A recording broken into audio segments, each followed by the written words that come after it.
A plain lavender girl, yet each flower sells for 10,000.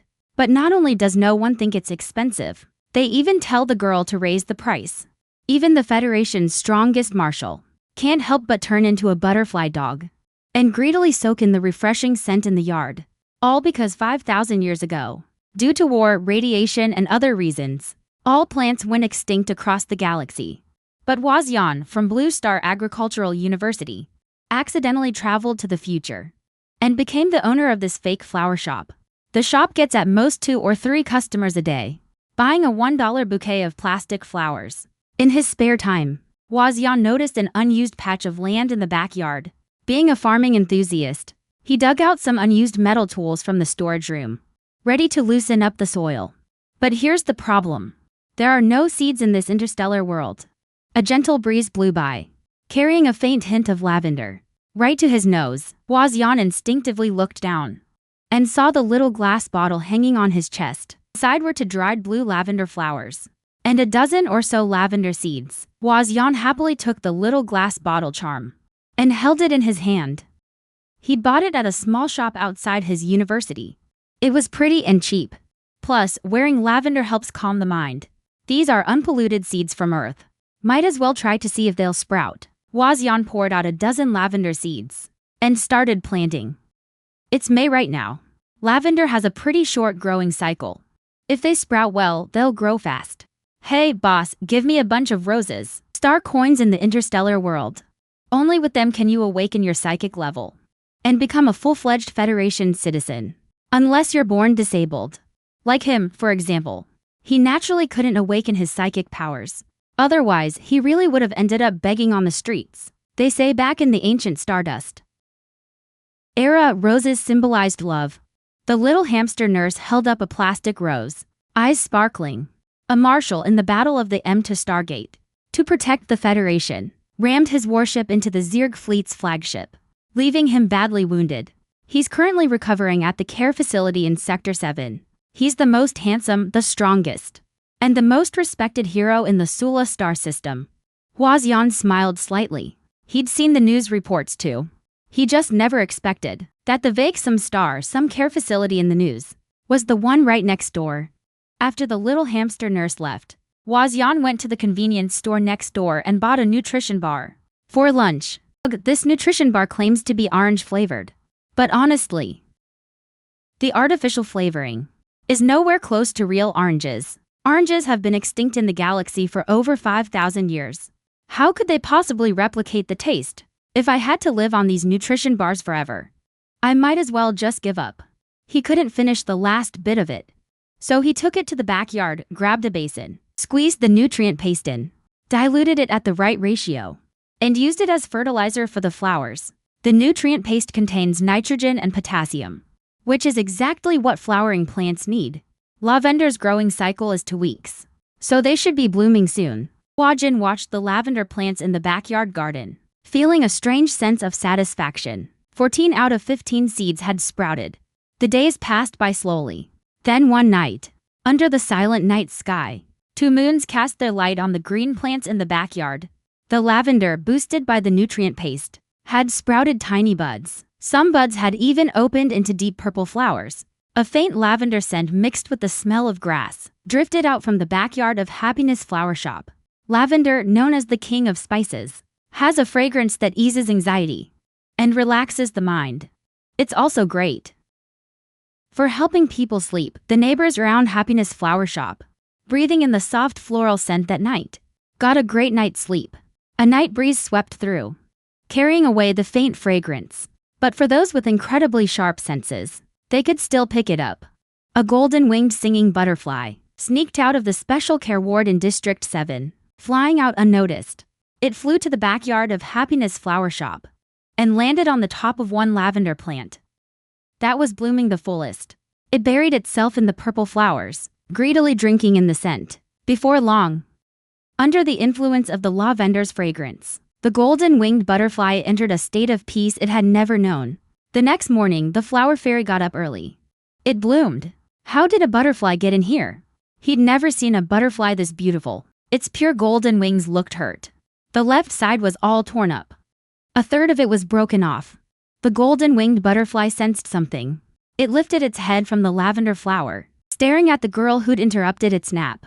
What a pretty little butterfly. If this butterfly hadn't been badly wounded, unable to even hold its true form, it wouldn't have regressed into a juvenile. No way it could be that tiny. Was it gold as a caterpillar too? She had no idea this was the Sulu Galaxy's top fighter, the golden-winged butterfly. Mimicry. Deep down, she still thought it was like back on Blue Star, where planting fields and gardens always attracted butterflies and bees. The golden-winged butterfly found her noisy. What caterpillar? He wasn't an insect. He didn't have that form. He'd been a butterfly since birth. An interstellar butterfly. Not an insect, a golden-winged butterfly. He buried his head back into the lavender's core, breathing in the scent that drove him crazy, and drifted back to sleep. He had months of lost sleep to catch up on. Lavender is a multi-branch plant. Each one can grow at least 20 branches, and every branch blooms 6 to 10 flowers. This little garden only had 14 plants, but over 200 branches. The flower fairy gently cut 10 lavender stems. He decided to test sell them at the Happiness Flower Shop. After all, the whole planet's information was sealed off. What is he doing in this city? The trillions of planets out there don't know either. Back in the front hall, he turned the lavender stems into single stem bouquets. The automatic doors of the Happiness Flower Shop slid open, welcoming the first customer of the morning. I want a crystal flower basket with lavender and blue roses. Flower baskets were one of the pricier items in the shop. Crystal carved artificial flowers, a bit more expensive than plastic ones. In this interstellar world, crystal was a super common mineral. There was tons of it, so the price was pretty low. Just like glass was everywhere back on Blue Star. A regular gold 5-star coin was worth about $5. After half a month here, he still couldn't get used to the prices. A big blue crystal like that, carved into such a beautiful piece of art, only selling for $5? That level of craftsmanship. If it were back on Blue Star, he couldn't even imagine the price. The customer was about to pay with his smart bracelet, when suddenly his gaze shifted, and he was completely drawn to the lavender bouquet on the shelf. What is this? So beautiful. The customer walked up to the shelf and instinctively reached out, touching the lavender's blue-purple petals. The soft, delicate feel made him hesitate to touch more. I want to buy this. Unlike any perfume he'd ever smelled before, it was completely different. Just one whiff, and he felt his nerves and mood ease under the unique, gentle fragrance. The customer noticed this unique lavender had no price tag, so he made an offer himself. Store owner, $500 new. Will you sell it? Wazyan was quite surprised. A lavender stem could sell for $500? That money was way too easy. When the customer saw he wasn't responding, he immediately looked regretful. He bowed apologetically. Sorry, that was rude of me. This premium lavender is so similar to the extinct plants quoted in books. No way it'd be that cheap. Can you sell it to me for $10,000 new? Store owner, I only brought $10,000 new. I'm a college student from nearby. When I get back, I'll spread the word among my classmates. The college student looked at him expectantly. Huazian nodded. The male student aimed his smart bracelet at the register. With a beep, the Happiness Flower Shop received $10,000 new. After paying, the college student left excitedly, humming a cheerful tune. Huazian stared at the register screen, showing the $10,000 new deposit, his heart swelling with joy. Suddenly, he felt confident about the future. He took out a sticker and placed it on the shelf with the lavender bouquets, marking the price at $10,000 new. Sector 7 Sanatorium went into red alert. A state of lockdown. Doctors, nurses, and the director were all panicking. Their faces pale. They stood outside a special intensive care room. This room had a special structure with a cation isolation layer. It could block all mental attacks. It was specially designed for patients with out-of-control mental energy. But Marshal Chiming? How did he go missing? The director's face went pale. All he saw was the steel walls of the room, covered in crisscrossing mental energy scratches. Clearly, when Chiming's mental energy went berserk, it was extremely severe. Even the Suli Galaxy's hardest cosmic metal, Wang, couldn't escape being torn apart by his powerful mental energy. The room was empty. You're too loud. The recovery pod door was damaged. His guard, Arno, looked very serious. He requested a city-wide search warrant from the Kingshan city mayor. The director immediately refused. Let's search nearby for the marshal first. He's badly injured, so he can't have gone far. We've already searched the facility. Then check the nearby streets, or the university town in the back hills. If we alert the mayor, Sector 7 Sanatorium will face serious consequences. Chiming may have retired from the front lines, but he's still a hero of the entire Suli galaxy. He has billions of fans and supporters. If news of his disappearance leaks, Sector 7 will get torn apart online by angry netizens. All the doctors and nurses at Sector 7 Sanatorium mobilized, along with the 20 guards protecting Chiming. They began a thorough search around the facility. Every shop on the small streets was questioned. Director reporting in. No sign of Marshal Chiming. Director reporting in. Nothing at the supermarket either. The director's face grew paler. His palms were sweating. He looked up. Toward the end of the street, a very unremarkable little shop. Just that Shishin flower shop left. Let's check it out, director. It's Happiness Flower Shop. The director squinted and let out an awkward cough. Turns out the sign lights were out. Sorry about that. I'm getting old. My eyes aren't what they used to be. The guard, Arno, pushed open the automatic glass door of Happiness Flower Shop.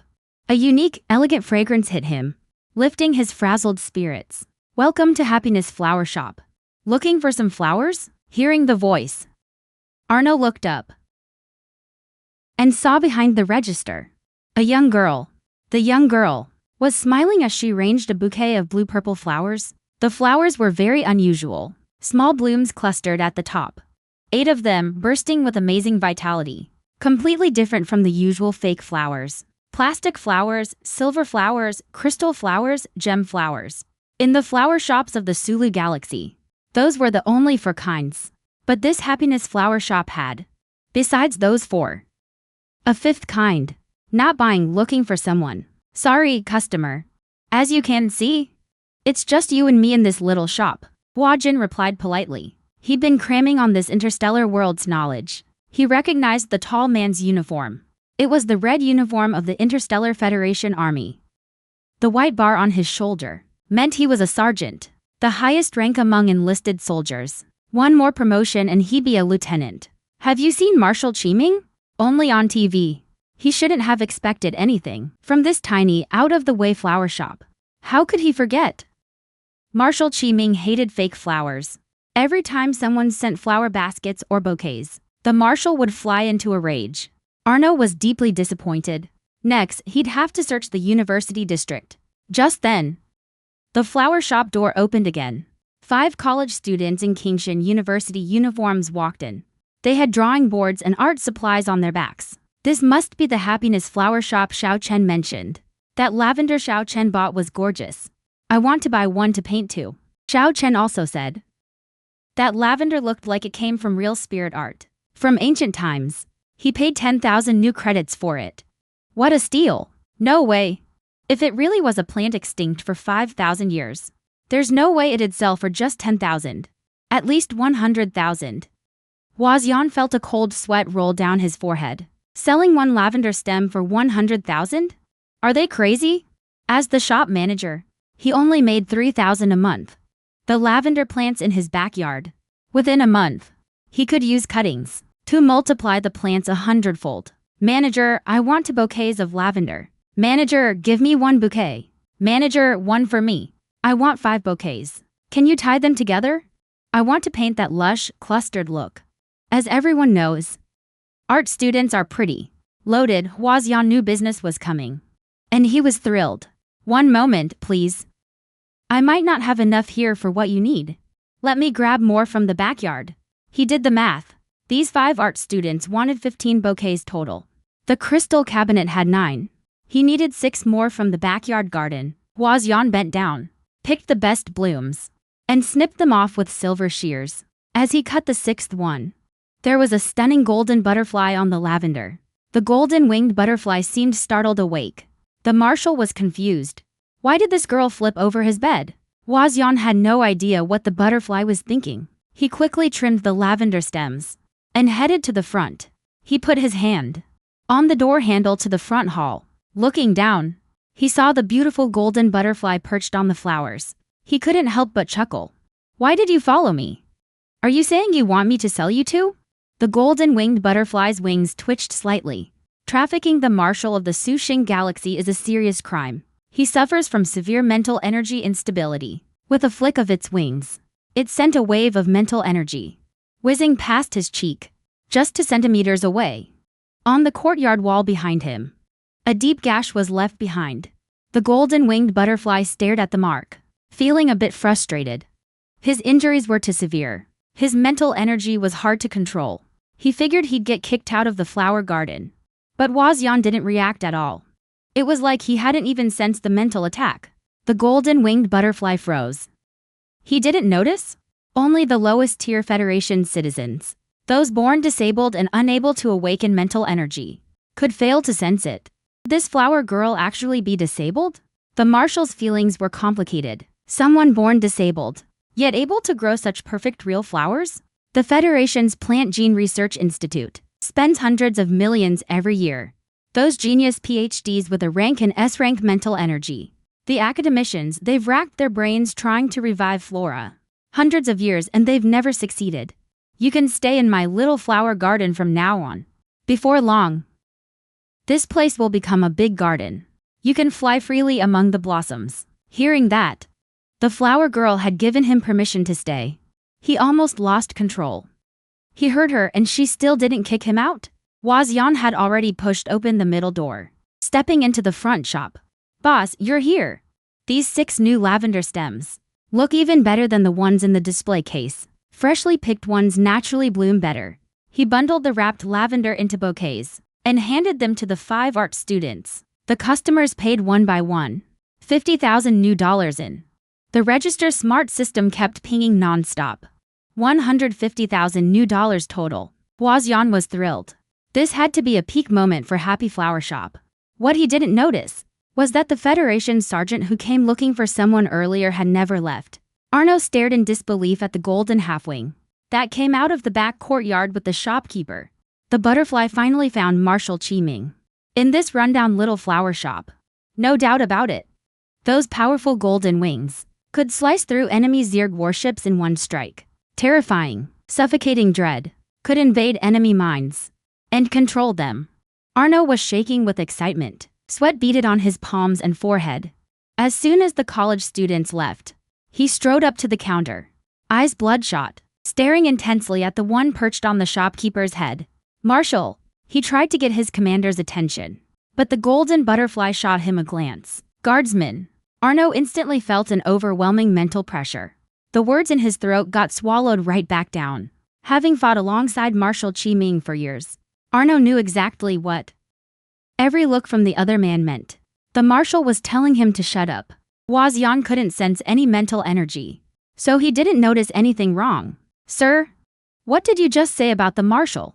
Arno wiped the sweat off his forehead. And nothing. You must have misheard, shopkeeper. I'd like to buy those purple flowers from earlier, the lively ones. How many should he get, Arno thought. Since this was the flower shop Marshal Qiming liked, he should definitely support the business. I'll take all 6 on the shelf. After paying, Arno felt the terrifying mental pressure hanging over his head finally ease up. Looks like he did the right thing. I'll have my men come by and buy flowers regularly. Arno held the lavender, and his tense nerves strangely relaxed. Please, shopkeeper, take good care of our injured Marshal. He seems to like it here. Before today, Arno had never seen Qiming get close to anyone, let alone perch on a girl's head. The Marshal would only punch through an enemy's skull, or rip their head clean off. After seeing the customer off, Wazian decided to dry the lavender. He bought 360 rolls of plastic wrap and 100 nutrition bars at the store. The golden butterfly in the yard was lazily sunbathing on the lavender flowers, eyes half closed, not moving at all. Still looking half asleep in broad daylight? Maybe he's just too weak. Wazian took out the silver shears and a hoe. He picked some ripe, full lavender sprigs. He'd already checked them. The soil in this garden is loose, sandy and slightly acidic, with a little water. It's the perfect natural bed for cuttings. One by one, he planted them, burying them in soft, breathable soil. Then he sprinkled on some diluted nutrients. After that, he pulled plastic wrap over them. The golden butterfly had woken up at some point. It was lying on its new bed, staring intently at Huaxian. What's he doing? Ganoderma that went extinct 5,000 years ago. The art of planting flowers and crops was never passed down. The Marshal had never seen it. So of course he was curious. Huaxian stretched, rubbing his sore lower back through his clothes. So out of shape, with zero mental power. His body was bound to be weak. With no way to defend himself, Huaxian turned around and saw the golden butterfly. These dried lavender cuttings should grow up in about a week and bloom a lot of flowers. Then our little garden will get bigger. You're gonna love it. The golden butterfly gave a genuine little flap of its tattered wings, shedding a few golden fuzz bits, which meant it was in a good mood. Huaxian felt a little hungry, so he grabbed a nutrition bar for dinner. What does that golden butterfly eat? Nectar, but before I got here, there were no reishi or flowers here. Whatever, why overthink it? Butterflies are wild animals. They can handle their own food. Huaxian yawned, then headed back to his room to sleep. The next morning, he opened the fridge and was surprised to find that 5 nutrition bars from yesterday were missing. Did I sleepwalk and drink 5 nutrition bars last night? How am I not stuffed to death? 5 bars is today's worth of food for an adult. He rubbed his stomach. Wait, it's not bloated. Then he noticed that in the cash register account, there was an extra mysterious payment of 10,000 credits. Did someone transfer this by mistake? The golden butterfly felt oddly guilty, burying its head in the flowers to sip nectar. In the 6 months since his injury, he'd had no appetite for anything. At the care facility, he'd been getting nutrition through for drips. Strangely enough, after a few days in this garden, last night he suddenly got his appetite back. He actually felt hungry for the first time in ages. It was the first time in 6 months he'd actively wanted to eat. The nectar was delicious, but there just wasn't enough of it. Could I really have been sleepwalking? Huaxian glanced over and saw that beautiful little golden butterfly, with its head buried in the flowers, drinking nectar. So he naturally didn't suspect it. This weird sleepwalking thing kept happening for the next 3 weeks. Every night, 5 or 6 nutrition bars would go missing. Every morning, Huaxian questioned his life. Should I go see a doctor about this? At this rate, my body's gonna give out. A doctor showed up at his door soon enough. It was the head of the District 7 Care Center. That morning, feeling heavy and nervous, he stepped into Happiness Flower Shop. Huaxian was focused on trimming fresh lavender stems he'd picked from the backyard. I'm looking for someone. No, wait, I'm buying flowers. What kind? Those in your hand will do. The director's attention was instantly drawn to the lavender in his hands. Could this be? He wasn't sure. But as an experienced clinical director, he'd studied clinical biology and had a sharper sense for life than most people. This refreshing, soothing scent was clearly not chemically made perfume. The director almost forgot he was there to find Marshal Qiming and check on his injury recovery. His full attention was captured by the blooming blue flowers. Could this be the legendary reishi from the ancient star era? His hand trembling slightly, his fingers touched the lavender petals. The soft texture. A voice screamed in his mind. That's not a fake flower. It's alive. You're a doctor. You have your own judgment. Whatever you think it is, that's what it is. The director was beyond excited. As if holding the most precious treasure, he held a bundle of lavender branches. That's it, no doubt. This is real lavender. Oh my god, in my lifetime, I actually get to see a real Ganoderma. That's a species that only exists in ancient books. The Federal Plant Gene Research Institute, countless top-tier scientists, worked their hearts out for centuries and still couldn't grow it. Tears welled up in the director's eyes. Then he saw the price tag on the lavender. 10,000 new dollars. Little lady, these precious ancient Stardust-era lavender plants, their value should have another 0 added to the price. Huaxian stayed totally calm. Plants spread really fast. Once they're grown across the whole galaxy, selling one flower for millions wouldn't make sense. A golden butterfly flew in from the backyard, flapping its golden wings, and landed on Huaxian's shoulder. A psychic voice spoke directly into the old director's mind. The old director jolted completely. The Marshal clearly looked like he'd just woken up. Wait, just woke up? The old director gasped. In the special intensive care unit at Sector 7 Sanatorium, The Marshal, due to trauma to his mental domain, had never been able to fall asleep. Could it be the lavender's scent? I want martial arts. The old director got excited. He planned to take these lavender branches back to the Sector 7 biology lab. Should I make them into a bouquet? Ever since they expanded the flower beds with transplanting, the lavender yield had clearly increased. They could sell about 30 or 40 bunches a day. The old director stared at the 2 leaves that had been trimmed off the wrapping paper, his heart aching. Don't trim them, just leave them as they are. If these really are plants from the ancient star era, cutting the leaves will make them wither. What a waste, those are precious research resources. Young lady, did you cultivate this flower yourself? Hua Jin nodded. The old director was in awe. A genius at cultivating reishi like you. Working at a tiny flower shop in the middle of nowhere. That's a real waste of talent. Why not come work at the Sector 7 convalescent home? We can set up a dedicated ancient biology lab just for you. And assign you a few assistants. He handed over his business card as he spoke. Hua Jin took the beautifully crafted card and was genuinely surprised. Just the list of titles on it alone filled for full lines. This Sector 7 director was also a doctoral advisor in clinical mental energy research. My apologies, I had no idea. Director Jwin kept trying to recruit her. Sector 7 has great benefits. It's the best and largest convalescent home on planet S314. Medical staff who work here need at least a research institute degree. Over half are PhDs. Our rating is a top-tier convalescent facility, on par with a class A hospital. Director Jwen, thank you for the invitation.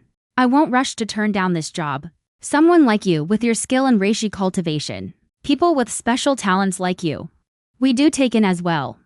And the lavender you cultivate. Its fragrance, if I'm not mistaken, can help soldiers who've suffered mental trauma in war. It has some healing properties. Sorry, but this happy flower shop means a lot to me. I love my current job. I want to run this flower shop well and keep doing it for a long time. This is the shop of his only family. He was an orphan in Langston, alone his whole life. After coming here, he finally found family bonds. Every few days, his aunt calls to check in on him. She even sent him local specialties she bought in the capital during her trip. Seeing the determination in his eyes, the old director sighed. What a shame. My name is Wazion. I'm the owner of Happy Flower Shop. I love growing flowers and plants. Director Jwen, feel free to drop by the shop anytime. You can never have too many doctor friends, no matter the world. Everyone gets sick sometimes. Sure. Shopkeeper Hua, if you ever feel unwell, you can come find me. Being friends first isn't bad either. He could come by often. With repeated invitations, one day he'd finally managed to poach him. Speaking of feeling unwell, this week I think I've been sleepwalking every night. Even weirder. While sleepwalking, I've been eating 5 or 6 nutrition bars. The next morning, I still don't feel full. And I can eat breakfast too. The golden butterfly on his shoulder twitched for no reason. But you're so skinny? Eating 5 or 6 nutrition bars every night. That doesn't match your build. Are you sure? Those bars actually went into your stomach? Not sure, but besides me, there's no one else in this shop. No one else, actually, there is. His gaze landed on the golden-winged butterfly. Marshal, it couldn't be you, could it? The old director let out an awkward cough. The great Marshal Qiming turned into a little butterfly, living in a young lady's garden and eating her food. If word of this got out, Marshal Qiming, your heroic image across the entire CU galaxy would come crashing down. Would he get silenced for knowing this secret? Director, is there a cure for my sleepwalking? The old director felt bad for the shopkeeper, but he couldn't exactly call her out. What's wrong with the Marshal? Sleepwalking is easy to treat. It's caused by mental fatigue. When I get back, I'll send over some special medicine. Hua Jin was very grateful. Before leaving, the old director paid 60,000 new dollars. That's too much, it's only 50,000. No, it's fine, the flowers are worth it. Use the extra to buy nutrition bars. That afternoon, a nurse from District 7 delivered a bottle of medicine.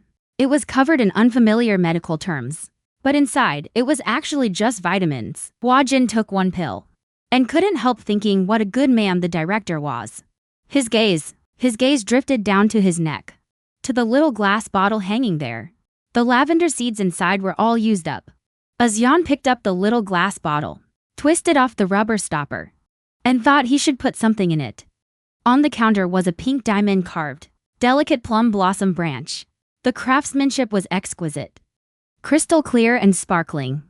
The Interstellar era's advanced diamond cutting technology made the pink diamond plum blossom reflect an almost dreamlike glow, shimmering brightly. This pink diamond plum blossom branch had fallen out by accident this morning while he was cleaning the cabinet. From a pink diamond flower basket, Huajin couldn't bear to throw it away. He found that it fit perfectly inside the 15-milliliter glass bottle. After putting the rubber stopper back on, Huajin hung it around his neck as a memento of Lanshin. That night, Huajin went to bed as usual. He placed his hand on his chest, right on top of the little glass bottle. Just as he was about to fall asleep, something amazing happened. He traveled back again. The scene around him shifted dramatically. It was no longer the little bedroom at the Happy Flower Shop, but instead, his rented apartment in the Great Jia Nation on Blue Star. He was lying on the soft mattress. On the nightstand was a book, open halfway through.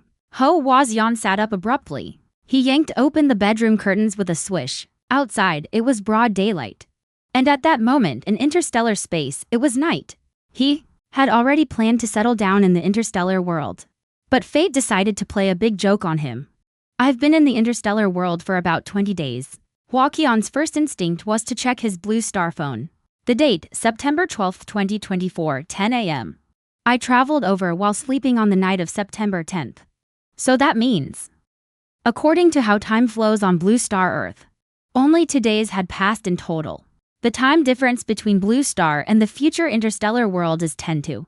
Huaxian sat there in a daze, unable to snap out of it for a long time. Looking down, he saw the glass bottle necklace hanging on his chest. Inside it was that pink diamond plum blossom branch. Huaxian was even more shocked. He quickly pulled out the rubber stopper and poured the pink diamond plum blossom out. It was definitely solid. A huge, exquisite diamond. This magical little bottle actually had the ability to carry things through space. When he first traveled from Blue Star to the interstellar world, it was this little glass bottle space that carried the lavender seeds over, so it could carry things in both directions. Huaxian's palms were sweating from excitement. Excited as he was, he tried to stay calm and piece things together. Why did he keep traveling back and forth? There had to be a trigger. When he traveled over, he was lying in his Blue Star apartment, one hand gripping the little glass bottle with lavender seeds. When he traveled back, he was lying in the interstellar flower shop, one hand gripping the little glass bottle with the pink diamond plum blossom. The trigger for traveling between worlds. Could it really be just holding this little glass bottle? Could he still make it back to the happiness flower shop? Honestly, he really did enjoy being the shopkeeper there. But since he was back on Blue Star, he could finally make that wish he'd had before. Diamonds that were worthless in the future are worth a fortune on Earth. Back in college, Huaxian had a roommate whose family was in the jewelry business. Huaxian went straight to Wang Yan's Blue Star contact and sent her a photo of the pink diamond plum blossom. Yan, how much could this pink diamond plum blossom sell for? She replied instantly. Pink diamonds are super rare, way more valuable than regular diamonds. If it's real, it's worth at least 10 million. Huaxian's eyes went wide, his heart pounding like crazy. Am I about to get rich overnight? Wang Yan called him. Xian, where did you get that pink diamond photo? Her voice sounded super excited. Did you make it on a computer or something? No, I just took that photo. I want to sell this pink diamond. You own that pink diamond? Wang Yan was totally shocked. The biggest pink diamond in the world, the pink heart, is 59 carats. And it sold for 5.5 billion at auction. Your 10-carat pink diamond might not fetch a billion, but several million is totally doable. Huaxian felt his blood run wild. He could barely hold his phone. Holy crap! Can you let me sell this pink diamond for you? Actually, why not just sell it to our Wang's jewelry company? Definitely, I'll give you a fair price. Can you be here in 15 minutes? Wang Yan arrived. Her eyes were full of enthusiasm. The company isn't far from here. Let me take a look at that pink diamond plum blossom. Huaxian brewed some tea to host her. At the same time, he handed over the pink diamond plum blossom. The moment Wang Yan saw the pink diamond plum blossom up close, her pupils suddenly contracted. She quickly put on gloves and started examining it. The color and clarity are top tier. The cut and craftsmanship are flawless. She took out tools and instruments from her small briefcase to run an appraisal. 13.9 carats, purest type IA. The quality is in no way inferior to the largest pink star in the world. Compared to Wang Yan's barely contained excitement, Huaxian was way more calm. In his happy flower shop, who knows how many pink diamonds of this purity he had? This little plum blossom pink diamond was just a scrap piece that fell out of the flower basket. Xiaoxian, this is the contract. Take a look, Wang Yan. As the executive heiress of Wang's jewelry, she has this much authority. A 5 million deposit will be sent to you directly. I'll take it back to the company for the final appraisal first. And that'll determine the final price. Okay, I trust you. Without any hesitation, Huaxian signed the deal with Wang's jewelry. After Wang Yan transferred 5 million into his account, she took the pink diamond plum blossom back to the company. Before leaving, she thanked him over and over. 5 million, Huaxian, let's go. He was heading to the nearest farmer's market to buy some seeds. The little glass bottle had limited space, so seeds were the perfect fit. Just as Huaxian was planning what seeds to get, he got a call from his boss. He worked at a private fruit and vegetable farming company. He was your typical corporate grunt. The pay was low, and the boss always made employees work until the early morning. The moment the call connected, he heard his boss's angry voice. Huaxian, what's wrong with you? You skipped work yesterday. And you didn't show up today either. Do you even know what time it is? You fresh college grads just can't handle hard work. You have zero work ethic. To miss days, that's a $150 fine. He really hadn't been to work those 2 days, because he'd accidentally traveled to another world. He couldn't exactly explain that, though a co-worker he got along with had texted him, saying he'd called in sick for him. If you're not here in 20 minutes, you're on your own. You don't appreciate opportunities at all. A little cold and you skip 2 days of work. There are tons of grads out there. I can replace you anytime, got it? I quit, bye. His ex-boss was known for his terrible temper, always yelling at employees. He'd already blocked his number. He figured the guy was probably already smashing teacups in his office. Finally, no more dealing with that nonsense. Huaxian felt a freedom he'd never known before. With gold coins, he finally had the confidence to quit. Huaxian took a cab to the farmer's market. He bought some fast-growing lettuce seeds, cilantro seeds, and rice seeds. Then he stopped by the flower shop next door and bought rose and sunflower seeds. Altogether, it cost him $50. Looks like that 5 million won't be hard to spend after all. Man, if only this bottle space were bigger. But hey, you can't have everything in life. What he had now was already pretty good. Just as he was thinking that, a panel of information floated up in his mind. Item, Klein bottle. Status, broken, tiny, useless item. Dimension level, between 3D and 4D. Upgrade condition not met, wealth value 5 million. Space size, no space. Unlock condition, pay 10 million per expansion. Achievement unlocked, none. Huaxian was completely shocked. Legend has it that only in universes with 4 dimensions or higher could a Klein bottle exist. Even if you poured all the water on Earth into it, it would never fill up. Connected end to end. The space has no end. Humans on Earth live in a 3-dimensional world. 3 dimensions mean length, width, and height. And the 4th dimension is time. Huaxian vaguely started to understand something. But 10 million for just 1 cubic decimeter of space? This was definitely not a friendly bottle. With the seeds bought, Huaxian headed back to his apartment to attempt his 3rd trip through. Huaxian had once read a brief history of time, which explained in detail what time is. A coordinate axis. Besides the 3 axes of length, width, and height, the 4th is the axis called time. 3-dimensional beings like humans on Earth can't cross that timeline, trapped by birth, aging, sickness, and death. But the mind can cross the timeline. It can easily leap across the anchors on the timeline, traveling freely through them. This bottle, though still flawed and tiny, was useless. Yet it stood above the 3rd dimension, possessing the ability to travel along the timeline. Once he figured that out, Huaxian was almost certain this bottle could take him back to Happiness Flower Shop. Sure enough, when Huaxian reached his apartment, a message surfaced in his mind. Information conveyed by the Klein bottle. Bind travel anchor, currently available anchor slots 2. Without hesitation, Yan answered yes to the Klein bottle. Because it was a higher dimensional object. In some ways it was almost like a god. Similar to the systems in novels. Yet above those systems, Yan closed his eyes. And began silently setting things up. Anchor 1, Ancient Star Era, Year 20.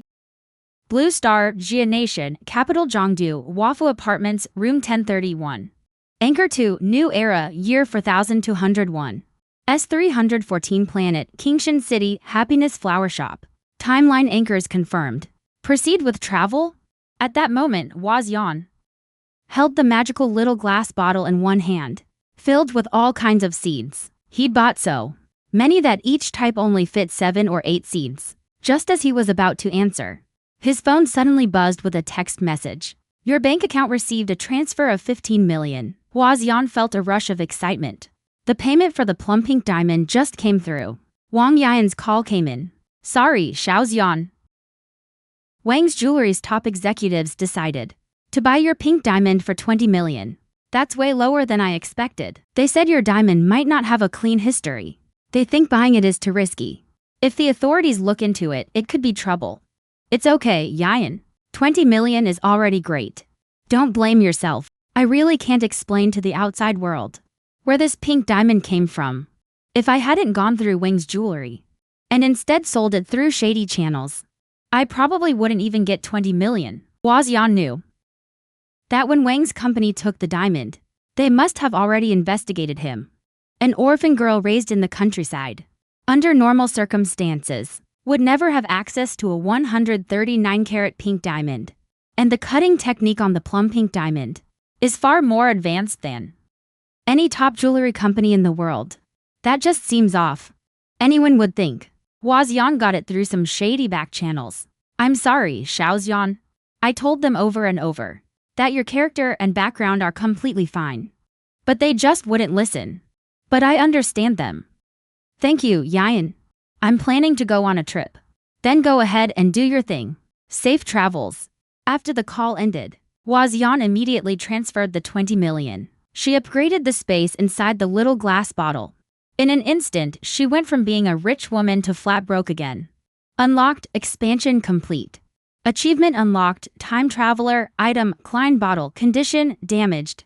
Achievement unlocked, time traveler, tiny useless item, grade level. Between the 3rd and 4th dimensions, Saint Venant conditions not yet met.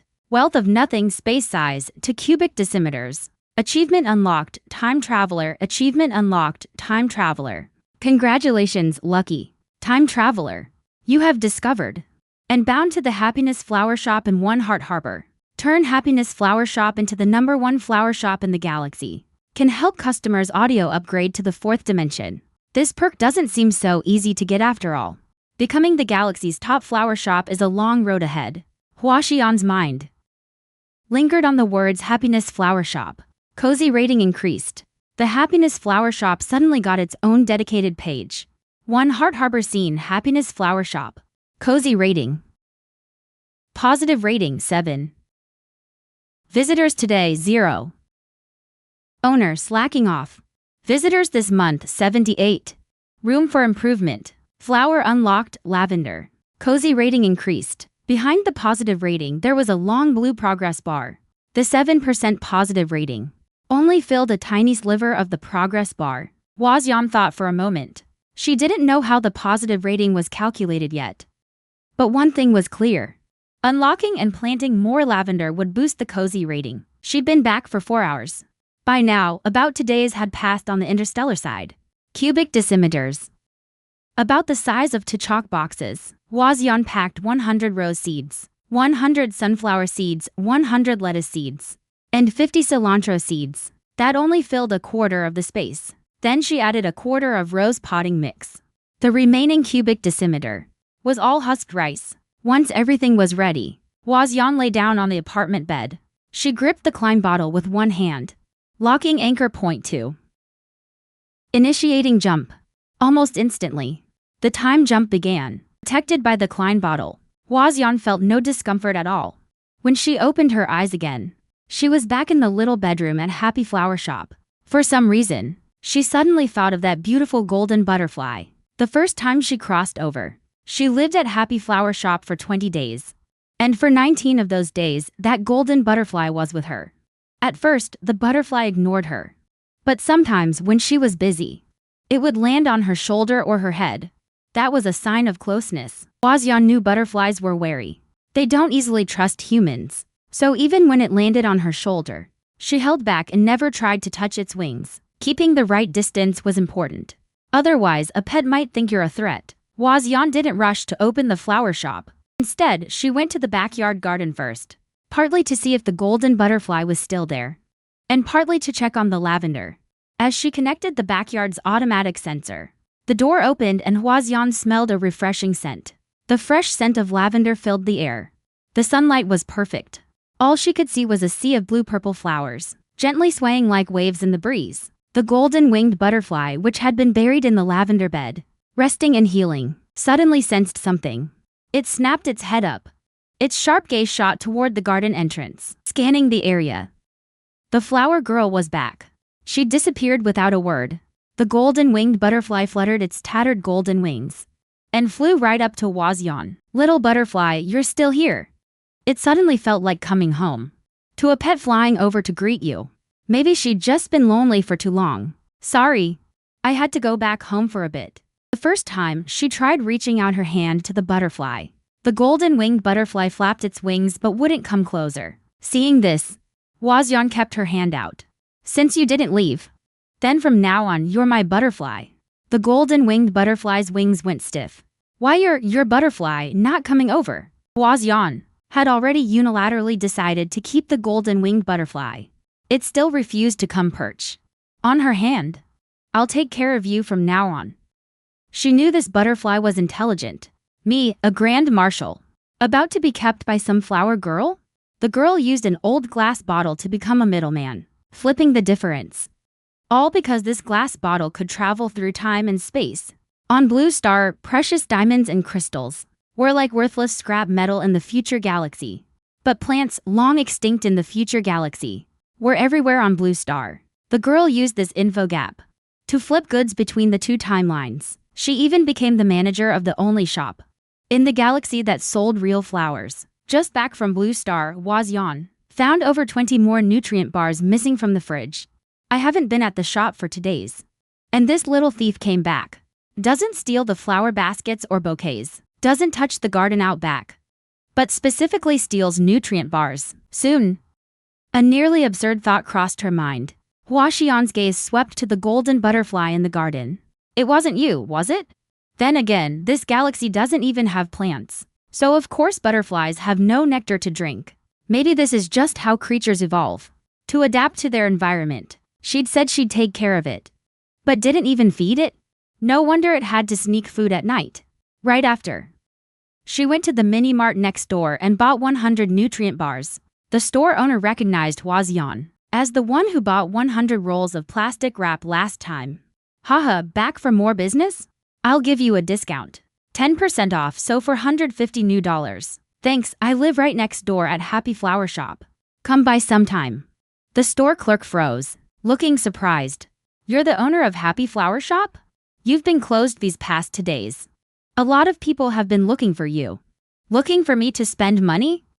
That's a surprise. Some were customers looking to buy flowers. But there was also a man in a Federation uniform. He came by every single day. He's a pretty intimidating Vincento brown bear. He'd stand outside your shop for 2 hours at a time. "Your flower shop? You don't think the Federation military has you on their radar, do you?" The store clerk lowered his voice. "A lot of the patients at District 7 Sanatorium have Federation military backgrounds. For those of us running small businesses nearby, we've got to be really careful. If you offend the wrong person, it could bring trouble to the whole block. Brown bears are already incredibly strong fighters, and the Vincento Brown Bear clan is the most destructive of them all. They say Marshal Kimming's personal guard includes two Vincento Brown Bears. If he wanted to, one swipe of his claw could flatten your flower shop." A bead of cold sweat rolled down Hwaseon's forehead. His first thought went to that Federation officer, Amo. "Oh, right. You noticed that shop at the corner, Flower Field Joy? That place is a franchise of the biggest flower shop in Kingshan City. Yesterday I saw two college students asking for directions. The staff from Flowerfield Joy tried to pull them in, but the students wouldn't buy it. They insisted on finding Happy Flower Shop. Those two staff members looked really ticked off. You better watch out. Your shop's probably already on Flowerfield Joy's radar. To thank the store clerk for the intel, he went back to his shop and grabbed a bunch of lavender. As a thank you gift, he personally delivered it to the little supermarket. This lavender is so pretty. It smells amazing too. The clerk got so excited that a pair of pale orange cat ears popped out. And the ears kept twitching. The flower fairy almost got a face full of blood. So cute. Glad you like it. These flowers are grown at my shop. Put them by your bed. The scent helps you sleep. The orange cat guy smiled super sweet. He had that boy next door look. Being able to grow lavender this amazing. No wonder Flowerfield Joy has its eye on your shop. As a final thank you, the orange cat guy gave him some string lights. The lights on the Happy Flower Shop sign were broken. For days now. Only the happy part was lit up. Back at the shop, Wajin got to work right away and reinstalled the string lights. When the sign lit up, a notification popped into Wakyon's head. Happy Flower Shop, Cozy Retreat Level 2. So besides planting new flowers, decorating the shop also increased the cozy rating. Wajin headed straight to the backyard garden. He planted lettuce, cilantro, and sunflower seeds in the empty plots. Then he watered them with diluted nutrient solution as fertilizer. He also took some rice with the husk still on and put them in a shallow water tank to make a seedling bed. Azyan noticed a new problem. There was no more space left for the roses or the rice seedlings. His gaze swept over to the big stretch of wild hills behind the garden. Planet S314 is an abandoned agricultural planet. There are lots of abandoned wild hills. He could buy land, though. But since ancient times, land has never been cheap. The Happy Flower Shop's account still had about $1 million new dollars. His aunt had told him he could use the shop's funds to run his business. Wajin opened his glow bracelet and found the official website of Kingshan City's land administration. In interstellar space, land can be bought and privatized. Some planets can even be bought and sold as personal property. Many planets are private property of nobles and the rich. Wajin finally found the price listed by the land administration. 1 acre of abandoned farmland costs $1 million new dollars. My current savings are just enough for 1 acre. But 1 acre isn't enough. I need to make more money. He saw the golden-winged nether butterfly fly over. Remembering it might still be hungry, he took out a few nutrition bars and offered them. Want one? The butterfly didn't move. I didn't know you ate nutrition bars. Don't worry, I'll prepare food for you every day from now on. The golden-winged nether butterfly was mortified. The most powerful Marshal in the Suli galaxy got caught snacking by a little girl. Wajin tore open a nutrition bar and held it to the butterfly's mouth. This stuff isn't that good.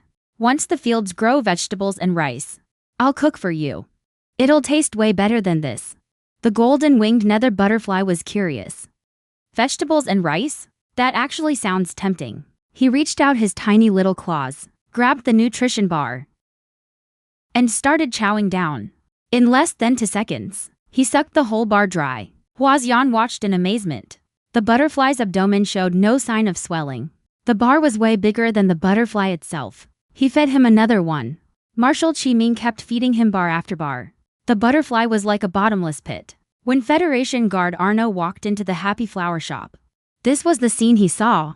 Their Marshal, known as the Demon of War, right now, was being fed nutrition bars by the flower shop owner like a pet. Oh no! That girl is definitely gonna get killed by the Marshal. The female shop owner, clueless about her fate, kept feeding him, while gently touching the Marshal's wing with her finger. Why would she mess with our Marshal? A butterfly's wings are the source of its power. They're also a very private part. No one except the Marshal's own partner is allowed to touch them. Arno's face went pale. He knew this shop owner was done for. She'd probably be dead in the next second. Sure enough, after having his wing touched, the golden-winged nether butterfly suddenly shuddered, as if he'd been deeply shocked. The unfinished nutrition bar dropped to the ground. He instantly turned into a golden blur, flew off and put distance between himself and Wazyan. The butterfly antennae on his head slowly took on an unnatural red tint. Why is he running? Wazyan was stunned by the butterfly's intense reaction. How could any butterfly fly that fast? In less than a second, the butterfly teleported to the top of the crystal cabinet, filled with baskets of flowers. Huaxian looked up, gazing at the butterfly perched far above him. The butterfly's delicate antennae looked like they were on fire, red and gold intertwined. It was breathtakingly beautiful. This was definitely more stunning than any butterfly he'd ever seen in real life. Marshal Qiming was feeling totally off right now. What was this flower girl's deal? First she said she wanted to keep him. Then she reached out and touched his wings. She was way too forward. Clearly not a proper girl at all. The warmth of Huaxian's fingertips still lingered on his wings, and they trembled uncontrollably, like waves of mental energy crashing through his mind. And she was looking at him with that teasing smile. Don't think this means I forgive you, Marshal, or not.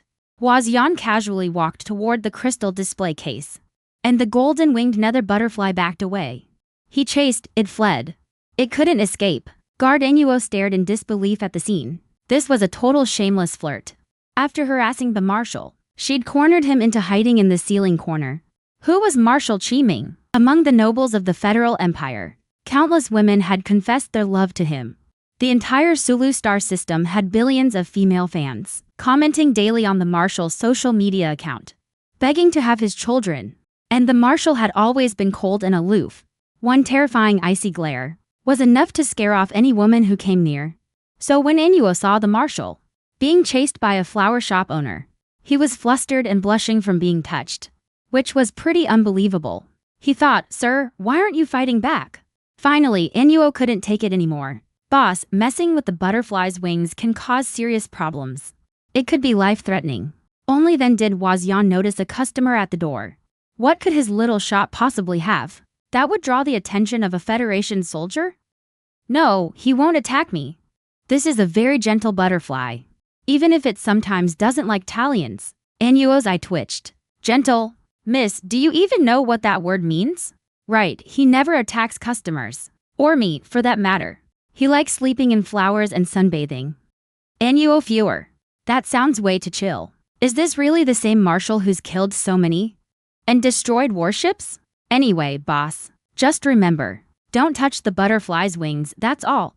That's all I can say. He couldn't reveal the Marshal's identity.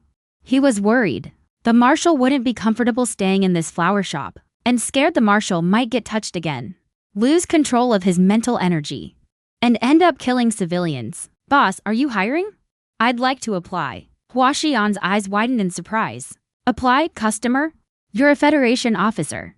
Why would you want to work at a little place like Happy Flower Shop? Yes, please hire me. I can work the register. I can be the doorman. I can even clean up. I can do any kind of work, no matter how tough. Huaxian's feelings right now couldn't be described as just shock. He hesitated, trying to find the right words. I'm afraid I can't afford to hire you. Your monthly salary in the Federation must be pretty high, right? Happy Flower Shop is just a small business. We don't have much of a budget. I don't care about the salary. I just really like working at a flower shop. Enuo's voice boomed from deep in his chest. It didn't sound like a job interview. It sounded more like a pledge before heading off to battle with the Federation army. Likes working? What a lame excuse. But the shop really did need another worker. He was about to start clearing land for planting, and he'd need to put energy into promoting the shop. Once things got busy, he couldn't handle everything alone. Boss, I'm serious. We can sign a contract. $3,000 new a month for the trial period of 1 month. He felt awkward offering a Federation officer too low a salary, so he just went with $3,000. Happy Flower Shop really did need a security guard with serious combat skills. Lavender was a spirit plant that didn't exist anywhere in the galaxy. Other people would try to get their hands on it. As other plants and flowers started growing, it would probably attract thieves. Boss, don't worry. I'll take care of my own food and housing. I'll work really hard. I'll make it through the trial period. At least in name. The Marshal didn't seem to be leaving anytime soon.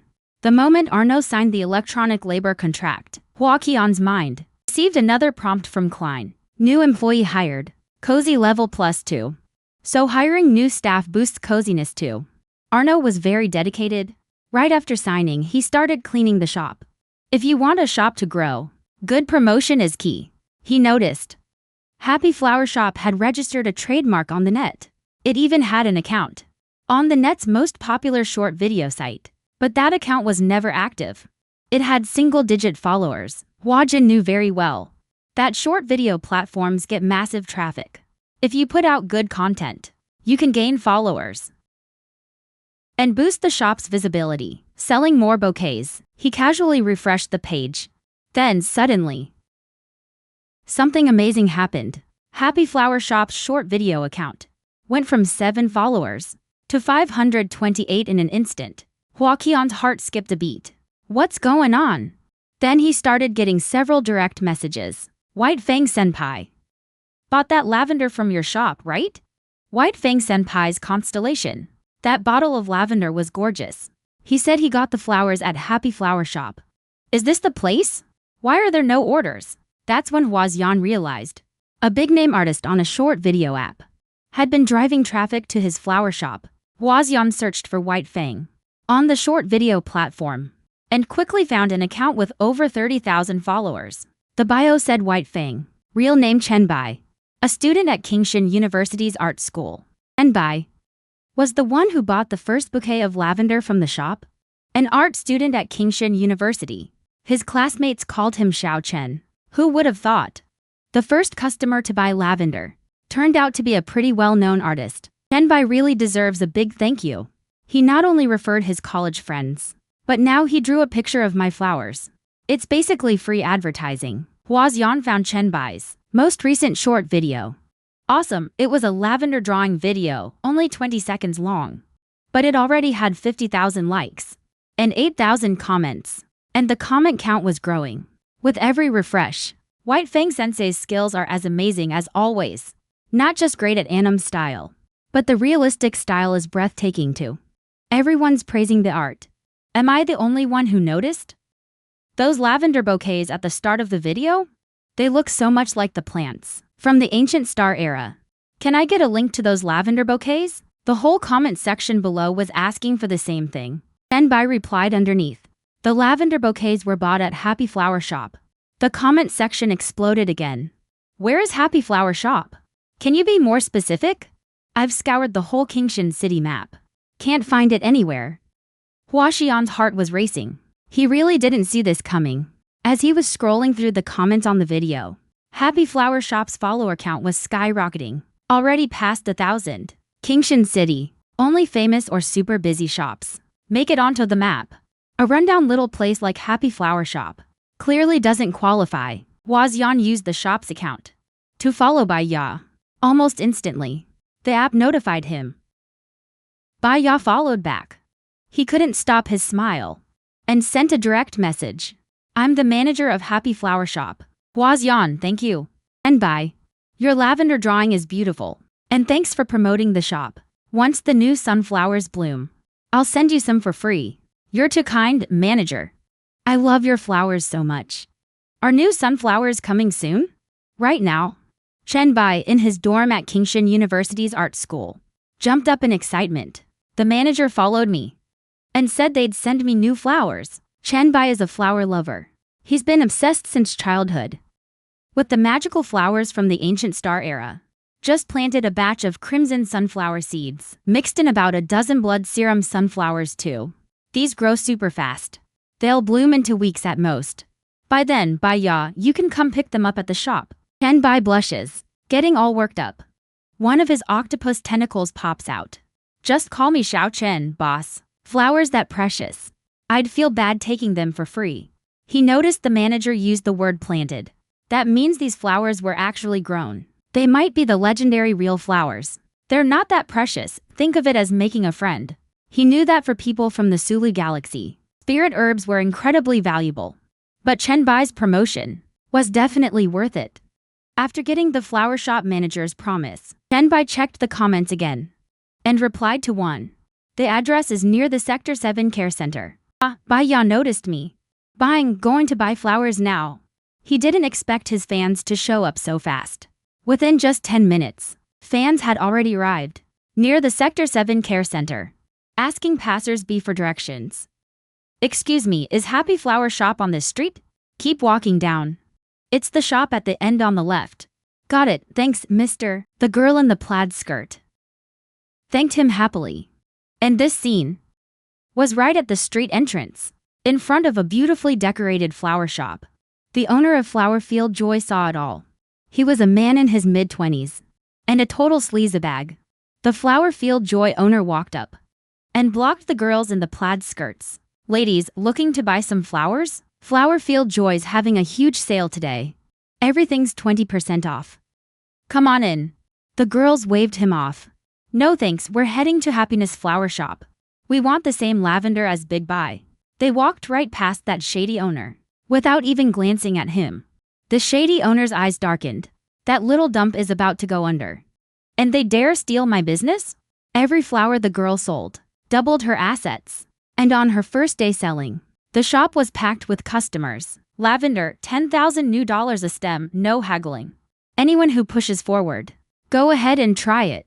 The customers who were hyped up moments ago suddenly went quiet as quails, terrified of getting swatted to the afterlife. And even more shocked, this tiny flower shop had military backing. The lavender in the crystal case sold out fast. Wazyan had to go pick 100 more from the backyard. Then a notification from Klein popped into his head. Congratulations, Happiness Flower Shop has exceeded 100 customers today. You've earned the bustling business title. Reward, Kingshan City map marker for Happiness Flower Shop. Wazyan immediately opened the web and searched for District 7 Sanatorium on the map. Sure enough, he saw the Happiness Flower Shop marker right next to it. On the street near District 7 Sanatorium, there were about 20 storefronts, but only 3 had map markers. The first was Kimi Holiday Hotel, the second was Blossom Events Flower Shop chain, and the third was Happiness Flower Shop. Now he'd never have to worry about customers finding the shop again. After having his wings touched, the golden-winged butterfly hid away in the garden. His gaze couldn't help but follow the flower girl who had been so bold with him. Watching her, she actually looked pretty good when she was busy. Wazyan had no idea that the Marshal was secretly watching him from the flowers. Out of the corner of his eye, he noticed the patch of soil in the corner where he'd planted vegetables had sprouted to tiny green shoots. The lettuce sprouted. Awesome, before long, he'd have fresh lettuce to eat. No more living on nutrient drinks all day. 2 little sprouts made him that happy. Shanghai, what kind of name is that? Actually, it's pretty lucky sounding. Wazyan brought the lavender stems to the front room. He noticed that Arnaud only needed 1 lesson to tie a perfect ribbon bow. You can't judge a bear by its cover, he'd thought. A fierce combat-type beast like him couldn't handle delicate work. You're actually pretty good with your hands. You flatter me, boss. I used to pilot mechs in the Federation Army. Flew fighters too. It requires a lot of finger precision. Way more complex than tying ribbons. Then this must feel like a downgrade for you. When the shop closed that night, he paid to have the books checked and found that today brought in 1.3 million new credits. Adding that to what he already had, it came to 2.3 million total. Enough to buy 2 plots of land. No time to waste. The next day, Flower Fairy headed to the Kingshan City Land Administration Bureau. After waking up, the golden-winged bright butterfly flew out of the flower garden. Arnaud spotted the golden-winged bright butterfly and got excited instantly. Good morning, Marshal. Where is he? A cold voice, transmitted through mental energy, echoed in Arnaud's mind. You mean Boss Flower Fairy? He went to the Land Administration Bureau, said he wanted to buy 2 acres of barren land on the back hill. In the air, the scent of the flower girl still lingered. He could follow the trail all the way there. The golden-winged bright butterfly turned into a streak of gold, a blur of motion, and flew to a bus stop near District 7 Sanatorium. The No. 17 bus that Flower Fairy needed came about every 30 minutes. When the golden-winged bright butterfly flew over, he saw Flower Fairy still waiting for the bus, so he naturally landed on his shoulder. Flower Fairy was startled by the butterfly on his shoulder. Why are you here? Someone born with 0 mental energy. And you dare go out alone? Any random frank mental energy guy on the street could take you down. Not to mention a place like the City Land Administration Bureau. Those are all civil servants and local officials. To get a job there, you need at least a C-rank mental energy. What if he accidentally got into a conflict with someone at the Kingshan City Land Administration Bureau? What would happen then? Who would take care of the flowers in the Happiness Flower Shop's backyard? Then come with me. Huaxian looked at his little pet with a gentle gaze, with a look that said, "You're so clingy, I can't help you. I'm just checking on someone with a disability, that's all." When the No. 17 bus arrived, Huaxian got on and paid with his light brain wristband, but noticed the bus charged for two tickets automatically. So pets have to pay too, huh? After the pet Huaxian sat down, he took out a nutrition bar. That was his breakfast. He caught a glimpse of the golden butterfly out of the corner of his eye, hesitated for a moment, then handed it over. The Marshal really hadn't eaten breakfast ever since moving into the Happiness Flower Shop. His appetite had gradually come back. After taking it, he sucked down the nutrition bar into seconds. "I only brought one. Probably not enough for you. I'll buy you more once we get off." It was only then that the golden-winged butterfly realized he'd given up his own breakfast. 20 minutes later, the No. 17 bus arrived at the Qingshan City Land Administration Bureau. At the entrance, Huaxian bought breakfast for Jin Yimingdi as promised. The security guard at the Qingshan City Land Administration Bureau stopped him. "What do you think you're doing? This place isn't for people like you. A bottom-tier citizen with zero mental energy wants to walk into the Land Administration Bureau? I'm here to buy land. Didn't you guys post an announcement about selling waste land on the new net? Not just anyone is qualified to buy land. You have to be a local citizen of Qingshan City, with a stable job and assets. Someone like you, a disabled person with zero mental energy, probably can't even find a job." Wow, so I'm disabled now? Didn't think buying land would come with discrimination these days. I'm the manager of a flower shop. I have a stable job. I can provide my bank statements. Don't lie. No company or department in the Sula star system would ever hire someone with zero mental energy. Get out, get out, he instinctively shoved Huaxian.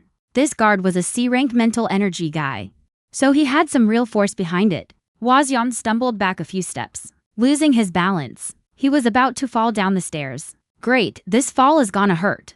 Just then, a strong force caught him from behind. It was like an invisible giant hand, softened the impact. Once Huaxian steadied himself, he turned around.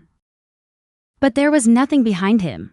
Jin Yiming had already expected that Huaxian would face discrimination buying land at the Bureau, because that's just how the Sula star system works. The Interstellar Federation, which claims to champion freedom, peace, and democracy, actually has a strict class system. Mental energy ranks go from F rank to S rank. The higher your rank, the better social benefits you get. Someone like Huaxian, a bottom-tier citizen born without the ability to awaken mental energy, would normally be living in the slums. The Federation government offers no assistance to these people at all. Marshal Qiming has the top 3 S-rank mental energy in the Sula star system. He doesn't discriminate against people with congenital disabilities. In fact, he once proposed to the Federation a bill to provide basic living allowances and welfare programs for people with congenital disabilities. Too bad it never got passed. The security guard at the Qingshan City Land Bureau stared at Huaxian in total shock. The Land Bureau entrance had a dozen or so steps. Under normal circumstances, a low-tier citizen with a congenital disability, pushed like that, would definitely tumble down the stairs, and nobody would hold him accountable. Because Federation law doesn't protect people with zero mental energy. They're considered dead weight to the galaxy, unable to contribute anything to the Federation. But the guard accidentally caught sight of the golden butterfly on Huaxian's shoulder, and instantly broke into a cold sweat. His knees went weak, and he grabbed the iron fence at the Land Bureau entrance to steady himself. AC rank is nothing against a 3S rank. The guard's head was buzzing, his brain feeling like it was being split open by the other's mental energy spikes. The pain twisted his face. The golden-winged butterfly saw the man's mental state about to collapse, and to avoid causing a deadly incident, it pulled back its mental energy. The guard gasped in relief, leaning against the iron fence, soaked in sweat like he'd been drenched. That intense, icy pressure had nearly stopped his heart. He didn't dare look at the golden-winged butterfly, only at Huaxian. "I'm so sorry, honored guest. I was out of line just now." The guard was certain that the golden-winged butterfly was the real buyer of the land. From throwing punches to shrinking back, all it takes is one look from the Marshal. "Excuse me, you're here to buy land? This way to the VIP entrance." The director of our Land Administration Bureau will personally assist you. The director of Kingshan City's Land Bureau is AB rank Siamese Rabbit. He's also the nephew of Kingshan City's mayor. The guard went inside to report. Huaxian was still frozen in place, completely confused about what just happened. Is this guard crazy? The golden-winged butterfly glanced at him sideways. He couldn't speak, he couldn't even regain his human form. He couldn't form words. And using mental energy to communicate directly would kill him. Could someone be helping him in secret? He placed a hand on his lower back, as if the arm that had held him was still there. The golden-winged butterfly wore an expression of the Marshal know nothing. Within minutes, the director of Kingshan City's Land Bureau came out to greet them personally. I heard you wish to purchase land, sir. Please step into the Kingshan City Land Administration office. Then this Siamese Rabbit director even personally pulled out a black leather chair for him. Please have a seat. Huaxian was a bit nervous from all the attention. The Siamese Rabbit director sat across from him and spoke cautiously. Which land are you looking to buy, miss? For personal use or commercial? The wild mountain behind the 7th District Sanatorium. I want to buy 2 acres of wasteland at the foot of the mountain. The Siamese Rabbit director was a bit surprised. If I remember correctly, there are no mineral deposits under that area, and it's not suitable for building houses or shops. He pulled up the transparent work panel on his desk. He swiped the screen, and a virtual green mountain popped up in 3D right in front of Huaxian. The Siamese Rabbit director pointed at a few red markers. These plots are the best on Green Mountain. Great for personal or commercial use. Would you like to reconsider, miss? Huaxian glanced at the markers. They showed the most developed spots in the heart of Green Mountain City. Huge foot traffic. No thanks, I appreciate the offer. I only want the farmland behind the 7th District Sanatorium. All right then, the Siamese Rabbit director didn't dare ask more. After all, a big shot's intentions weren't something a little rabbit clerk could guess. That golden butterfly's presence was way too intense. It made him restless. The moment he got nervous, his 2 long rabbit ears popped out from his head before he could stop them. The Siamese Rabbit director was only sent here because he was timid, which is why his family didn't value him. His uncle the mayor had dumped him in this dead-end department. Huaxian looked at those fluffy rabbit ears. The interstellar world really was a fluffy paradise. Sorry, my apologies. The Siamese Rabbit director reached up to his head and forced his rabbit ears back down. He was a bit embarrassed. I didn't mean to. Let me process the land purchase transfer for you right away. Not getting to enjoy the rabbit ears. Huaxian's eyes showed a flicker of regret. Jin Yiming shot Huaxian a glare. What are you staring at his ears for? This fickle woman. Just days ago she said she'd take care of him. Today you're staring at someone else's.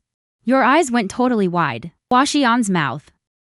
A lying devil. Huaxian flipped through the land purchase agreement. 2 acres with a 500-year usage right. He signed his name quickly. Once the contract took effect, the Siamese Rabbit director checked the buyer's info.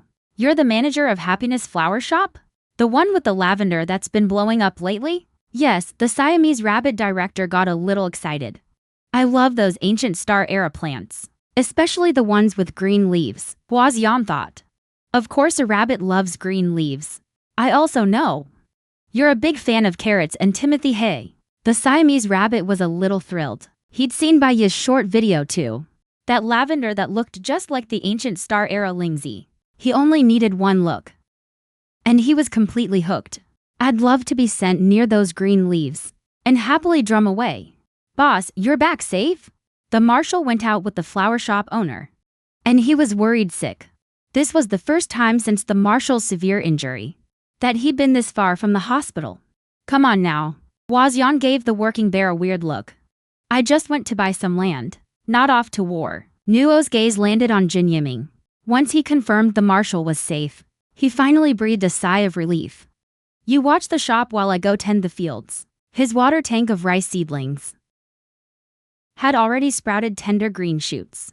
There were also rose seeds, which, nurtured in the mixed potting soil, had sprouted into young seedlings. He loved farming. Farming made him happy. After tilling the soil for 2 or 3 hours, he planted each rose and rice seedling one by one. Then he used diluted nutrient solution as fertilizer, spreading it evenly over the soil. 5 hours passed, and he'd only managed to clear a small corner of the 2 acres of wasteland. The shopkeeper sold 126 bundles of lavender today, bringing in $1.6 million new dollars. The lavender garden at Happiness Flower Shop was like a miracle, a revival of ancient plants from the stellar era. No wonder the Marshal, no matter what, insisted on staying at this little flower shop. Every butterfly is drawn to flowers. Thanks for your hard work. Huaxian felt that hiring this employee was the best decision ever. It's my job, really. Shopkeeper, are you tilling the land? Need any help? Sure, give it a try. He handed the shovel to Nuo. This Federation Marshal really was incredibly strong. In just 15 minutes, he'd cleared nearly 100 square meters of wasteland. That's amazing. Nuo, I'm giving you a raise. I'm just strong, that's all. Feel free to have me till the land anytime. I can build walls, houses, whatever you need. No raise needed. The shopkeeper is someone the Marshal himself protects. Nuo was genuinely grateful to Huaxian from the bottom of his heart. Even the 3,000 new dollars he earned for working here, if the Marshal really recovered under his care, and one day returned to the interstellar battlefield, he'd give him everything he owned. The golden-winged nether butterfly had been resting in the backyard garden, because it had used its mental power to attack during the day, so it was a bit tired. When it woke up, it heard voices coming from just beyond the backyard. The golden-winged nether butterfly instinctively flew toward the source of the sound. It saw Huaxian giving Nuo a thumbs up, praising him like crazy. It's just digging some dirt. The Marshal taught the people who bullied you a lesson, and you weren't even that excited. Nuo, you're the best employee ever. The golden-winged nether butterfly flapped its wings, and an invisible mental power slash shot out, carving dozens of deep, crisscrossing marks into an untouched patch of wasteland nearby. Every single mark was a good half-meter deep. Dirt went flying everywhere. Nuo stared in shock, looking at his Marshal in disbelief. Was that? Could that be one of Marshal Qiming's signature moves? Sky/Hualan. It can unleash dozens of 3S-grade mental air slashes in an instant. It can shred mechs and fighters into scrap metal. Azir Commander once died to that very move from Marshal Qiming. Not only did his mech split apart, his bug body was chopped into countless pieces. Marshal Qiming actually used that move to till the shopkeeper's field? Nuo wished he could just pass out on the spot. Huaxian was stunned too. Oh, that's amazing. So this is the power of the interstellar world? Huaxian slowly turned his head, looking at the one behind this dazzling air show. His adorable little butterfly, the golden-winged singing butterfly. It was clearly enjoying his shocked, admiring stare. It puffed up its chest all proudly, fluttering its tattered wings open and shut. Marshal, you really didn't have to go that far. I truly wasn't trying to compete with you. I was just trying to help out. Huaxian's eyes lit up, blown away by the golden-winged singing butterfly's display. So this little butterfly is actually that fierce? I thought you were just an ordinary. Suddenly, he remembered that time at the Qingshan City Land Bureau, when a mysterious someone secretly helped him out. Could it have been this golden butterfly? Was it you who helped me that day? Huaxian held his breath, watching the gorgeous golden butterfly land on the back of his hand. The golden-winged singing butterfly shot him a look Huaxian could actually sense a hint of tsundere attitude from this butterfly. Thank you for saving me. He leaned in closer, his nose almost touching the little butterfly. But then, the antennae on its forehead turned pink again.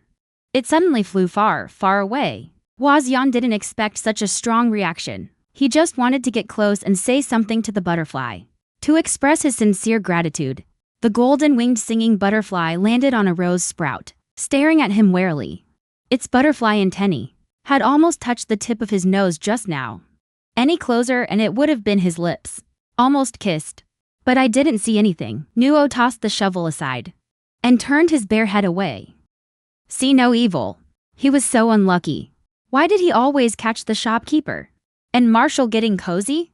The righteous butterfly just flapped its wings once, and the barren field instantly kicked up dust everywhere. The girl suddenly had doubts about this clever butterfly in front of her.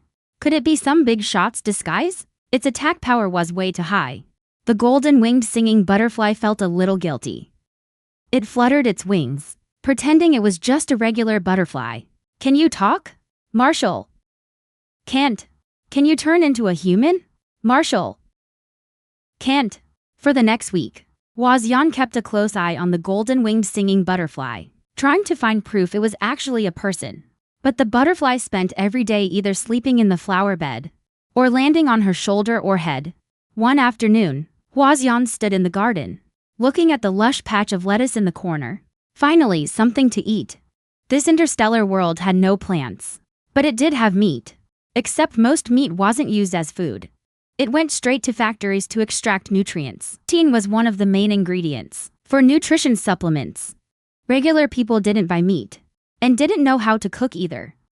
Everyone was used to nutrition supplements. He spent money buying a chilled piece of tender beef at the supermarket and a bag of salt. Salt was the only seasoning available here. Luckily, lavender leaves could work as seasoning too. Plus, the cilantro had sprouted.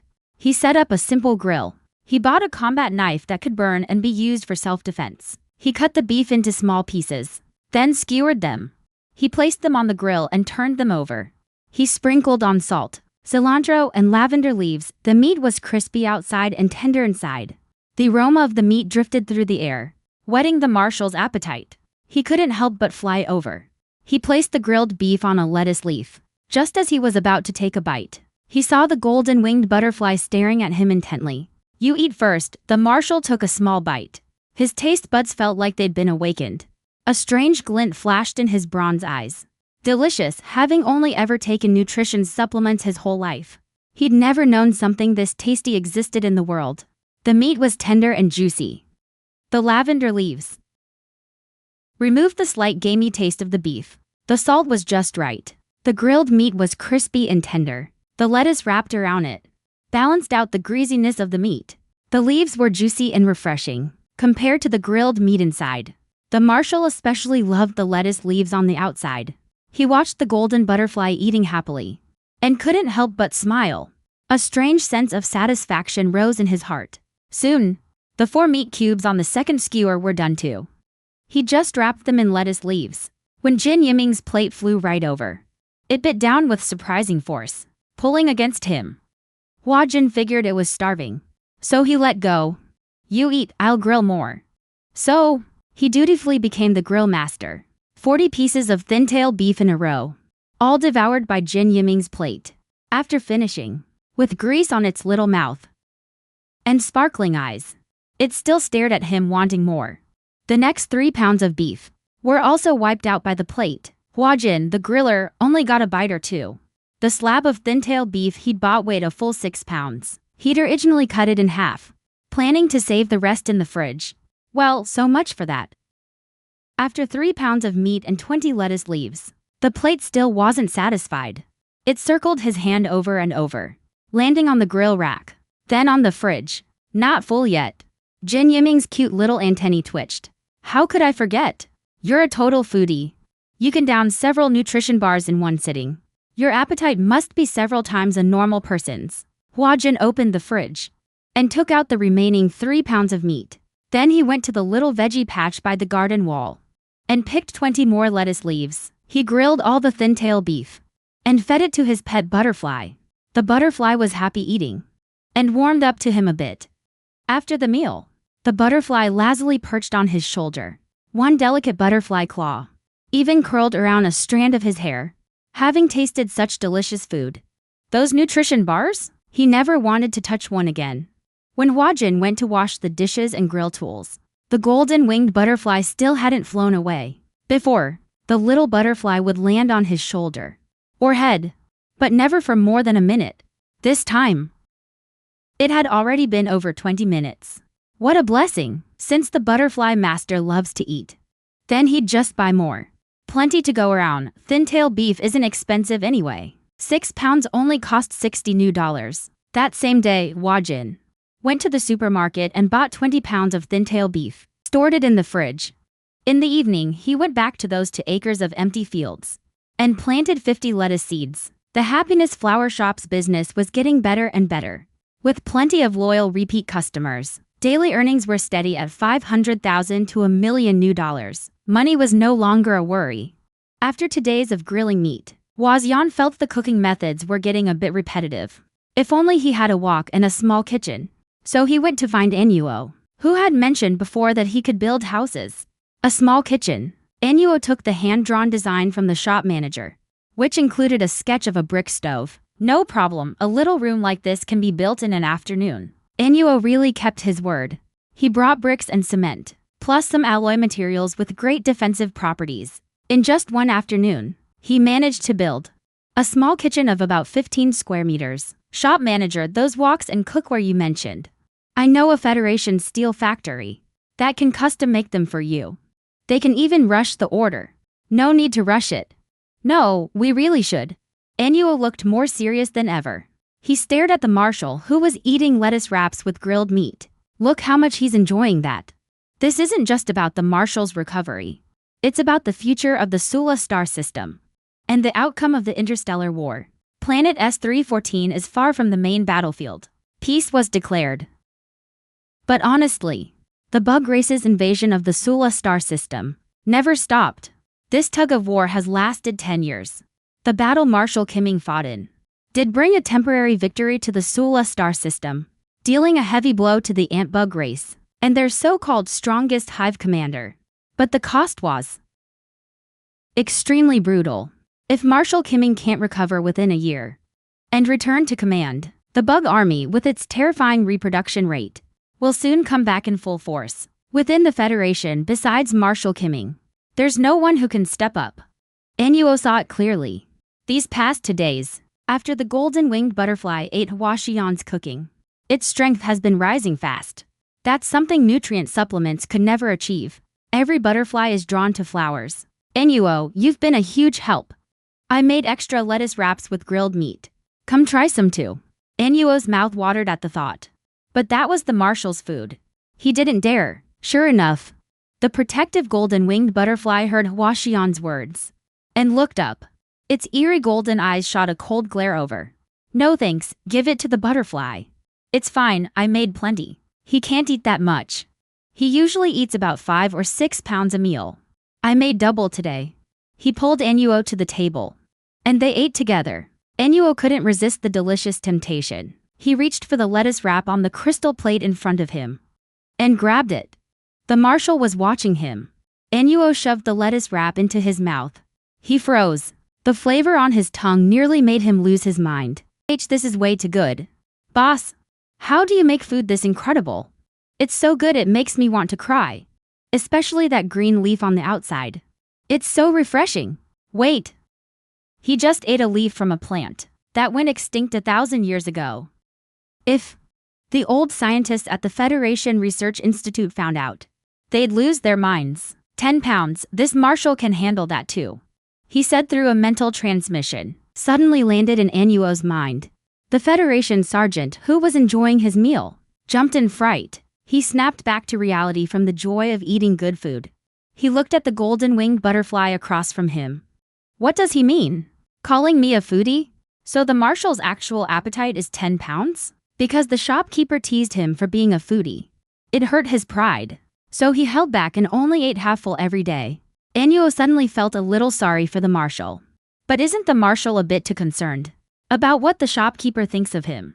Anuo thought it over and decided to help his boss out. Shopkeeper, this kind of butterfly is a super cosmic beast from the Suli galaxy. Don't let its small size fool you.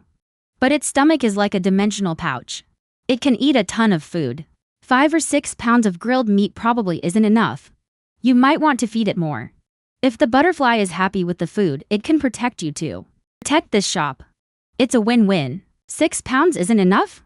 That thing can really... The golden-winged butterfly stiffened. So he really does think I eat too much. Around 10 pounds, I'd say. Anuo secretly wiped the sweat from his brow. In the entire Suli galaxy, only the shopkeeper would dare call the Marshal a big eater right to his face. Since the shopkeeper plans to take good care of the butterfly, he needs to satisfy its appetite. Look. This butterfly has some serious scars on its wings. Hwashian stared at the Marshal's tattered wings. It tugged at his heart. After all, the golden-winged bright butterfly had saved him. Consider it repaying a debt. Qian Shijing wasn't totally against spending money. He made up his mind. He got up and headed to the fridge to grab ingredients and cook. Jin Yimingdai watched his busy figure walk away. It felt like a petal was brushing against his chest. A little ticklish, Marshal. The shopkeeper is actually a pretty good guy. He cooks you 3 meals a day. And keeps you fed, honestly. You might as well give in. Shut up. Ennio felt like his brain was being split open. He didn't dare mess around again.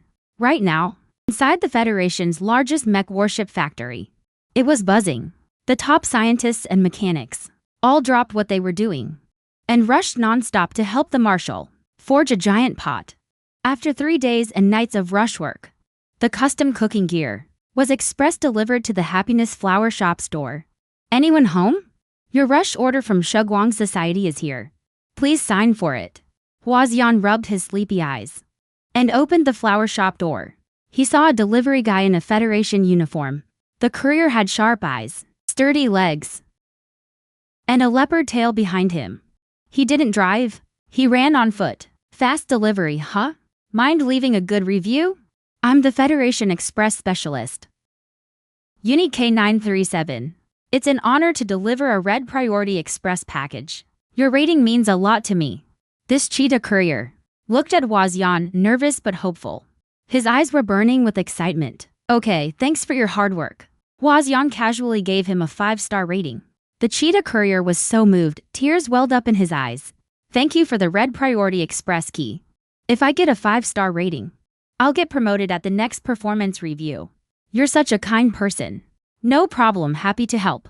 Huaxian hugged the big metal pot with pure joy. He was over the moon. This pot is really well made. You can tell the quality is top-notch. Of course, it's ultra-rare space metal. Bulletproof. Can block a military knife. It can even withstand a hit from a positron siege cannon. Who would use a walk for that? I don't get you space folks. The cheetah courier was gone in a flash. All Huaxian felt was a breeze. He couldn't even see a blur. Let's make fish soup for breakfast. The poached fish simmered for a long time. The aroma drifted far and wide. It even woke up the golden-winged butterfly that was sleeping in the lavender field. The golden-winged butterfly flew into the little kitchen. It stared at Huaxian cooking. Pretty domestic, huh? You're awake, come eat breakfast. Huaxian turned off the stove. He grabbed a big bowl and started ladling out the soup. Golden-winged butterfly. The rich aroma hit him.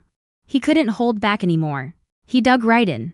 5 minutes later, Huaxian was still slurping fish soup. An empty bowl slid in front of him. Owner, another bowl. That day, the shop got a customer with ulterior motives. I'd like to buy lavender. I'm not that kind of. I heard.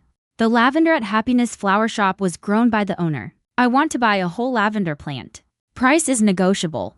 Arno, standing behind the register, raised an eyebrow. We don't sell whole plants. Arno had seen the flower beds in the backyard and the spirit plants in those 2 acres of farmland. He saw them. The shock he felt was no less than when he first boarded Alliance battleship Noth 4, was chosen as a mech pilot, and fought for the Federation. Such a beautiful sea of flowers. Spirit plants brimming with endless life. All grown by the flower shop owner himself. These plants, long extinct across the galaxy, existing only in the ancient star era 5,000 years ago. Complete plants with roots, were an invaluable treasure. That's a firm no? I can pay 10 times the price. Arno scoffed inwardly. 100,000 new credits. For one complete, breedable lavender spirit plant? That's what it's worth. Don't make me laugh. Sorry, we don't offer that service. I'm just a part-time shop assistant. I only sell what's already in stock. Then go get your manager. I'll talk to him. Arno's fists were already itching. He wasn't wearing his Federation uniform today. Just a long-sleeve tee. Sorry, our manager is busy. Please leave, he's busy planting flowers. And the Marshal is with him. Why interrupt their private time? My name is Yin from Kingshan City. The Yin family, right? One of the 4 great families of Kingshan City. The Yins are nobles there. Arno's eye twitched. The Sulu star system. A remote, abandoned agricultural planet nobody's heard of. A nobody from a small town calls himself a noble? I just want to buy one complete lavender plant. But Happiness Flower Shop keeps turning me away. Isn't that disrespectful to me? This Yin Bei, he's the manager of that flower shop, Flower Fields, on this street. Because of Happiness Flower Shop's rise, Flower Fields' business took a huge hit. So he wanted to copy Huaxian's production chain. Leave, Manager Yin. I don't sell complete lavender plants. Yan carried a big empty bucket of diluted nutrient solution to the front of the shop. Even if I sold you one, you couldn't keep it alive. Yin Bei, caught red-handed, was briefly embarrassed. That's a bit absolute, shop manager. If someone with zero mental strength can grow one, I may D-rank mental strength. I can definitely do it. It has nothing to do with mental strength rank. Yin Bei frowned. He couldn't stand Hua Xian's laid-back, sloppy attitude. A girl wearing pants instead of a skirt, with mud on the cuffs. Young women from the Ying family always cared about their appearance and noble etiquette. To him, Hua Xian was no different from some disabled country girl. 500,000, even 50 million and I still won't sell. Hua Jin cut him off without hesitation. He knew about the promotional art Hua Qianshishi had commissioned before. That short video that got torn apart online. Chen Bai had even sent it to him. The artist Hua Qianshishi seemed to have some beef with Chen Bai. Not even for 10 million. Big talk. Shop manager Hua, you're being a little arrogant. This is Kingshan City. Don't think too highly of yourself. Shop manager Ying, I'm just a farmer. I've never thought I was anything special. This shop belonged to my only family. I'm just managing it temporarily.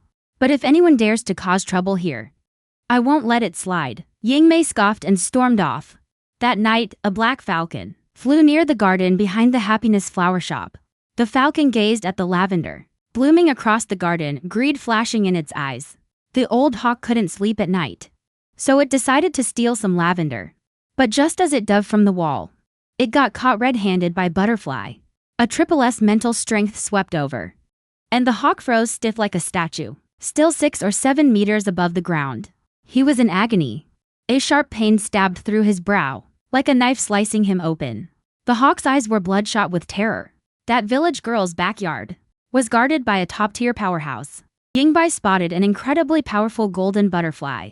Its cold golden eyes, an overwhelming mental gaze, made every feather on his body stand on end. He tried to scream, but his throat felt like it was being squeezed shut. No sound would come out. At that moment, he remembered something his elders once said. Before absolute power, you realize you're nothing but an ant. His soul felt torn apart. All he could do was kneel and wait for death. With a loud crash, the hawk plunged headfirst into the flower bed. This flower thief had managed to gouge a huge crater right into the garden. 3 lavender plants were crushed flat. Butterfly was furious. Butterfly was annoyed. The Marshal stared at the hawk's rear end sticking out of the dirt, getting angrier by the second, and flapped its wings. The unlucky hawk was yanked out by an invisible force. Before he could even process what happened, he was hurled across the yard and slammed into the garden wall. Ying Bai was in tears. Every inch of his body ached. What did he do to deserve this? Why did he ever think stealing flowers from Happiness Flower Shop was a good idea? The Marshal flew over, fuming, stretched out its tiny butterfly leg, and kicked the hawk twice. Stealing flowers, I'll show you. The light in Waxian's bedroom came on. He heard a loud thumping sound. The wind carried a strange whimpering noise that was extra creepy in the dead of night. Waxian was wide awake in an instant. He grabbed the big iron wok hanging on the wall and headed to the backyard. Ever since he learned the wok was made from the hardest metal in the Solve Galaxy, Waxian hung it on his bedroom wall as a weapon every night after washing it, just in case. After all, he was the only one selling real flowers in this interstellar era, which was bound to make people jealous. When Waxian reached the back garden, he saw some foreign creature embedded in the wall. A thief, he gripped the iron wok tightly, aimed at the dark, unrecognizable lump, and slammed it down. The golden-winged butterfly sensed Waxian approaching and immediately withdrew. Its mental pressure. It instinctively felt Waxian had zero mental strength and needed protection. But who knew this girl would swing that iron wok and start pounding the hawk with it? The hawk let out desperate cries for mercy. Stop, stop. I'm sorry, I won't do it again. My butt's getting beaten to a pulp. Waxian heard that familiar voice and froze. Your manager Hawk from Flowerfield Joy at the corner? Yeah, it's me, stop hitting me. The hawk was done for. After the Marshal's triple S pressure, he could talk again. I'm dying here. Quick, get me out of this wall. Waxian didn't know why, but he kind of wanted to laugh. Manager Hawk couldn't buy the flowers during the day, so he turned into a flower thief at night. And he paid the price for it. He didn't bother pulling the hawk out of the wall. Instead, he enjoyed watching him struggle. Then took out his phone and called the cops. "Hey, officer? This is Happiness Flower Shop in Kingshan City. Someone broke in. Burglary in progress. Caught red-handed." "You actually called the cops? I'm a law-abiding Federation citizen. How could you do this? Your beast nearly beat me to death. And you're calling the cops? Don't talk nonsense. My butterfly is tiny, it's not a beast. Don't slander him. When the cops get here, he'd have to keep his butterfly out of it." The cops showed up quickly. Happiness Flower Shop had been making waves lately. It was already a well-known shop around town. A shop like that getting robbed at night. If it got serious, it could end up on the news. He had to handle this right. "Who's the thief?" "This is Captain Gao from the Kingshan East Precinct." Two young night shift officers followed behind him. "He stole flowers from my shop. And he damaged my flowers too." The hawk stuck in the wall. He kind of looked like the victim here. "No, Captain Gao, this flower shop owner. He keeps a beast. It almost killed me." With the help of the two officers, Yingbai finally got pulled out of the wall. The flower shop owner got involved too. "That iron wok of his is the murder weapon. This is attempted murder." Captain Gao stared hard at Yingbai for a long time. "I feel like I've seen you somewhere before." The fifth young master of the Ying family just lost all his dignity. He instinctively tried to cover his bald tail. "Captain Gao, it wasn't murder. Me and my butterfly were just defending ourselves. It was self-defense." Waxian pointed the big iron wok right at Yingbei's nose. "This guy tried to force buy my flowers during the day. I wouldn't sell. He got all bitter about it. So he came back at night to steal the golden-winged butterfly." It had already landed on Waxian's shoulder. When he heard the words "my butterfly," his body tensed up for some reason. "My butterfly's just a little strong, that's all. He guards the place for me. He attacks when he sees a thief. Isn't that totally normal? As for me, this wok is for cooking. I have zero psychic power. I'm a harmless civilian who can't even fight off a chicken." Mingdi. His mind was buzzing, replaying "my butterfly" over and over. Those words. Since when did a god become yours? This woman is totally full of it. Meanwhile, Captain Gao was staring hard at that big iron wok. There was an inverted cross emblem on it. Cold sweat broke out all over his body. If he wasn't mistaken, that was the badge of the Federation capitals. "New Top Weapons Research Bureau. Where did you get this wok?"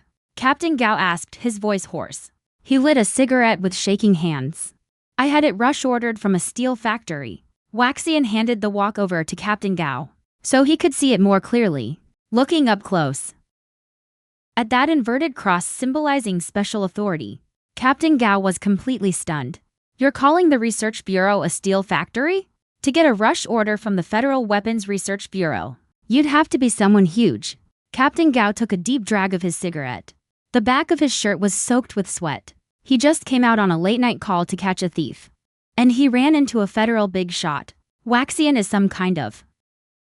"Shut it, arrest this thief. Take him in for questioning."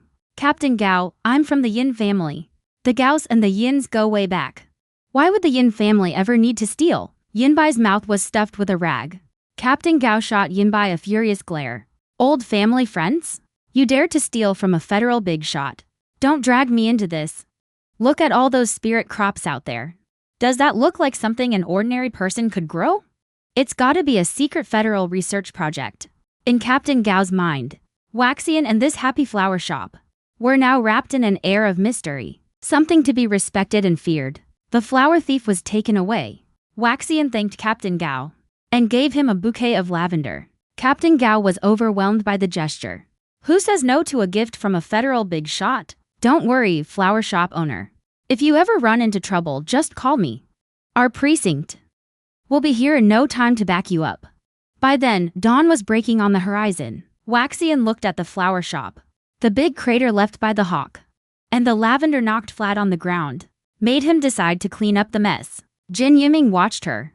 Her fair hands were half buried in the dirt, and a strange sense of guilt rose in his chest. He ate at her shop and lived there. Yet he'd caused damage to her flower field. He just kept watching her. The first light of dawn broke through the dim clouds, falling on the busy girl, outlining her in a soft glow. After Waxian cleaned up the mess, she took her silver shears to the half-acre of sunflowers. The leaves that were once tender green had turned a deep, mature green. Many stems had burst open with small buds, about 40 or 50 of them, already blooming toward the sun. Sunflowers are the kind of plant that just makes you feel positive and full of good energy. Waxian cut 10 crimson sunflowers and brought them to the front of the shop. Shop owner, what kind of flower is this? So pretty. The customer's excitement instantly picked up, their eyes fixed on the crimson sunflowers with longing. Waxian thought about it and set the price. These are called sunflowers. 15,000 new dollars per stem. A bit pricier than the lavender. Then I'll take one. When customers bought the flowers, the happy, satisfied look on their faces gave him a real sense of accomplishment. Unlocked flower, crimson sunflower, cozy vacation customer favorite. The system notifications surfaced in her mind. Waxian froze. It had been a while since she'd heard that voice. She had set up a planned economy for herself. Money earned on the side goes toward buying land, expanding the flower shop. And on Earth, the money from reselling gems goes toward expanding the space in Creighton. Right now, Creighton only allows one round trip every 20 days. Waxian counted the days. 5 days until the next portal crossing. No rush. These 5 days, I'll focus on making the sunflower business work. Around noon, Waxian was surprised to find another big batch of sunflowers had bloomed. A golden butterfly fluttered among the flowers, sipping nectar, then feeding on the medicinal leaves. The Marshal was in a great mood. Butterflies naturally love flower fields. Like fish need water. Suddenly, Arno's anxious voice came from behind. Boss, the sunflowers are sold out. Customers won't leave without them. What do we do? A little boy, 7 or 8, is crying. He wasn't good at handling scenes like this. Fighting, he was great at that. Hard labor, he could handle that too. But kids and women's tears? They left him totally lost. It's fine, go tell them. That Happiness Flower Shop will release 30 more sunflowers today, limited quantity. Over 300 had bloomed at noon. Picking 30 wasn't too much to ask. Got it, Arno's face lit up. He ran to the front to share the good news. The customers immediately cheered. I want to, said the little crybaby. The boy's eyes were still wet. He looked like he was about to cry again. 2 long lop ears drooped from his head. Waxian carried the 30 sunflowers she'd just cut. She walked in and immediately spotted the little lop-eared bunny boy. I'll sell you 2. Thanks, pretty lady. The boy who'd been sniffling just moments ago had his eyes light up instantly. Waxian took out 2 sunflowers and tied them with an alizarin red ribbon. Your eyes are all red from crying. Little bunny. The lop-eared boy's cheeks flushed pink. I'm buying them for my brother. He said he loves the flowers from Happy Flower Shop. Waxian handed the sunflowers over. Is your brother a bunny too? The lop-eared boy nodded. He's a gray bunny with bright ears. His fur turns darker when it gets cold. Waxian froze. That sounds like a Siamese rabbit. Right, the boy got excited. Yeah, my brother is a Siamese rabbit. Our whole family are white lop-eared bunnies. He's the only gray Siamese one. Dad doesn't like his color. But I think gray-black looks awesome. Is your brother's name Zhong Tang? How do you know, shopkeeper? My name is Zhang Zhuo. Young master, you shouldn't reveal your name to strangers. The lop-eared boy pouted. He muttered, annoyed. Can't I even make friends? But Waxian had already figured out who this little bunny was. Zhang Zhuo, the youngest son of Qingshan City's mayor, Zhong Tang. It was the one he'd met at the Land Management Bureau, director of the Siamese Rabbit Bureau. I know you. His brother Waxian figured that since they were settling in Qingshan City, running the flower shop well, it was worth building good connections. Waxian handed the remaining sunflowers to Anyuo, then headed to the back garden flower bed. He picked 10 lettuce leaves, washed them and placed them in a crystal box. He handed it to Zhang Zhuo. These are for you. He remembered that rabbits loved lettuce too. Smells so good, what is this? Zhang Zhuo stared at the lettuce leaves. Just smelling the fresh scent of the leaves was enough to make him drool. It's lettuce. You can have it as a snack. The black-eared bunny. Zhang Zhuo bit into the light green lettuce leaf. The tender juice, the crisp texture. It won him over instantly. So good. I've never had anything this delicious and crunchy. The little bunny munched on the lettuce leaf, tears rolling down his cheeks again. He felt like he was born to eat this. Not those awful tasting nutrition packs. Young master, don't just eat. Things strangers give you. It's not clean, I won't. I'm eating it. The lop-eared bunny panicked and quickly stuffed the whole lettuce leaf into his mouth. He clutched the crystal box tightly to his chest. No need to grab it. Please don't be stubborn, young master. Zhangzhuo was super quick. He darted over to Huaxian, hugging the crystal box. By the time Huaxian realized what was happening, Zhangzhuo had already turned into a white lop-eared bunny. The bunny hopped onto his shoulder, munching happily on the tasty lettuce. Huaxian froze. The lop-eared bunny pressed against him. It's soft for brushing against his earlobe. I really want to pet him, but put the young master down. You, with your mental level of 0. You're not worthy to touch our young master. Ugh, why does he keep calling him disabled? There are all kinds of strength. It doesn't have to be high mental level. Being able to fight is what counts. Well, I'm touching him. Huaxian shot the Zhang family steward a defiant look. Then reached out and petted the little bunny. Soft fur. So soft, feels amazing. The Zhang steward's eyes nearly popped out. He stared at Huaxian in disbelief. Take your filthy hands off the young master now. Huaxian smirked. The kid's into it, he said, and rubbed the bunny's round, fluffy head again.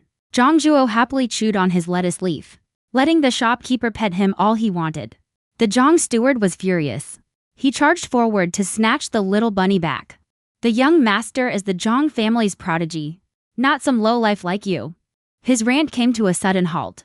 A golden butterfly fluttered down and landed on Huaxian's head, staring down at him with a haughty, condescending gaze. One look at the Zhang family, and his soul felt like it was being crushed. The moment their eyes met, his mind felt completely controlled. His body was no longer his own. Like a puppet on strings, he slowly raised his right hand and grabbed his own neck. The steward wanted to shout, to scream, but no sound would come out. His soul, his mind, every nerve, every muscle all completely under control. The golden butterfly was making him choke himself to death. How could something this terrifying exist? The marshal was furious. Last night, a flower thief showed up. Today, some jerk dared to insult the shopkeeper. He would protect this shop. Protect him. He wouldn't let anything go wrong again. Who do you think you are? The Zhang steward's mind was flooded with the golden butterfly's psychic power. He was the most senior steward of the Zhang family. His combat strength was no joke. But right now, he couldn't even resist a single word from it. His brain felt like it was being torn apart by a storm. The pain was unbearable. Get out, this isn't a place for you to cause trouble. The Zhang steward was blasted out of the shop, crashing hard onto the street, smashing a crater into the stone pavement. There weren't many people on this street, but the commotion made them all look over. No matter what people outside said, Huaxian didn't care. He was too busy petting his bunny to stop. Oh, that's awesome. The lop-eared bunny was totally stunned by the golden-winged butterfly's power. The golden-winged butterfly gave the little bunny a cold glance. You're taking up my usual spot, Marshal. The lop-eared bunny froze, feeling his skin crawl. He curled up into a ball, nuzzling against Huaxian's neck. The golden-winged butterfly's eyes narrowed dangerously. The lop-eared bunny slipped and tumbled, falling off Huaxian's shoulder. Good thing Huaxian was still petting him, so he caught him in his palm right away. So clumsy. Huaxian carried the little bunny to the backyard garden. Zhangzhuo was shocked. What is all this? Countless beautiful lavender fields, gorgeous green leaves, and a paradise of hundreds of those tasty lettuce.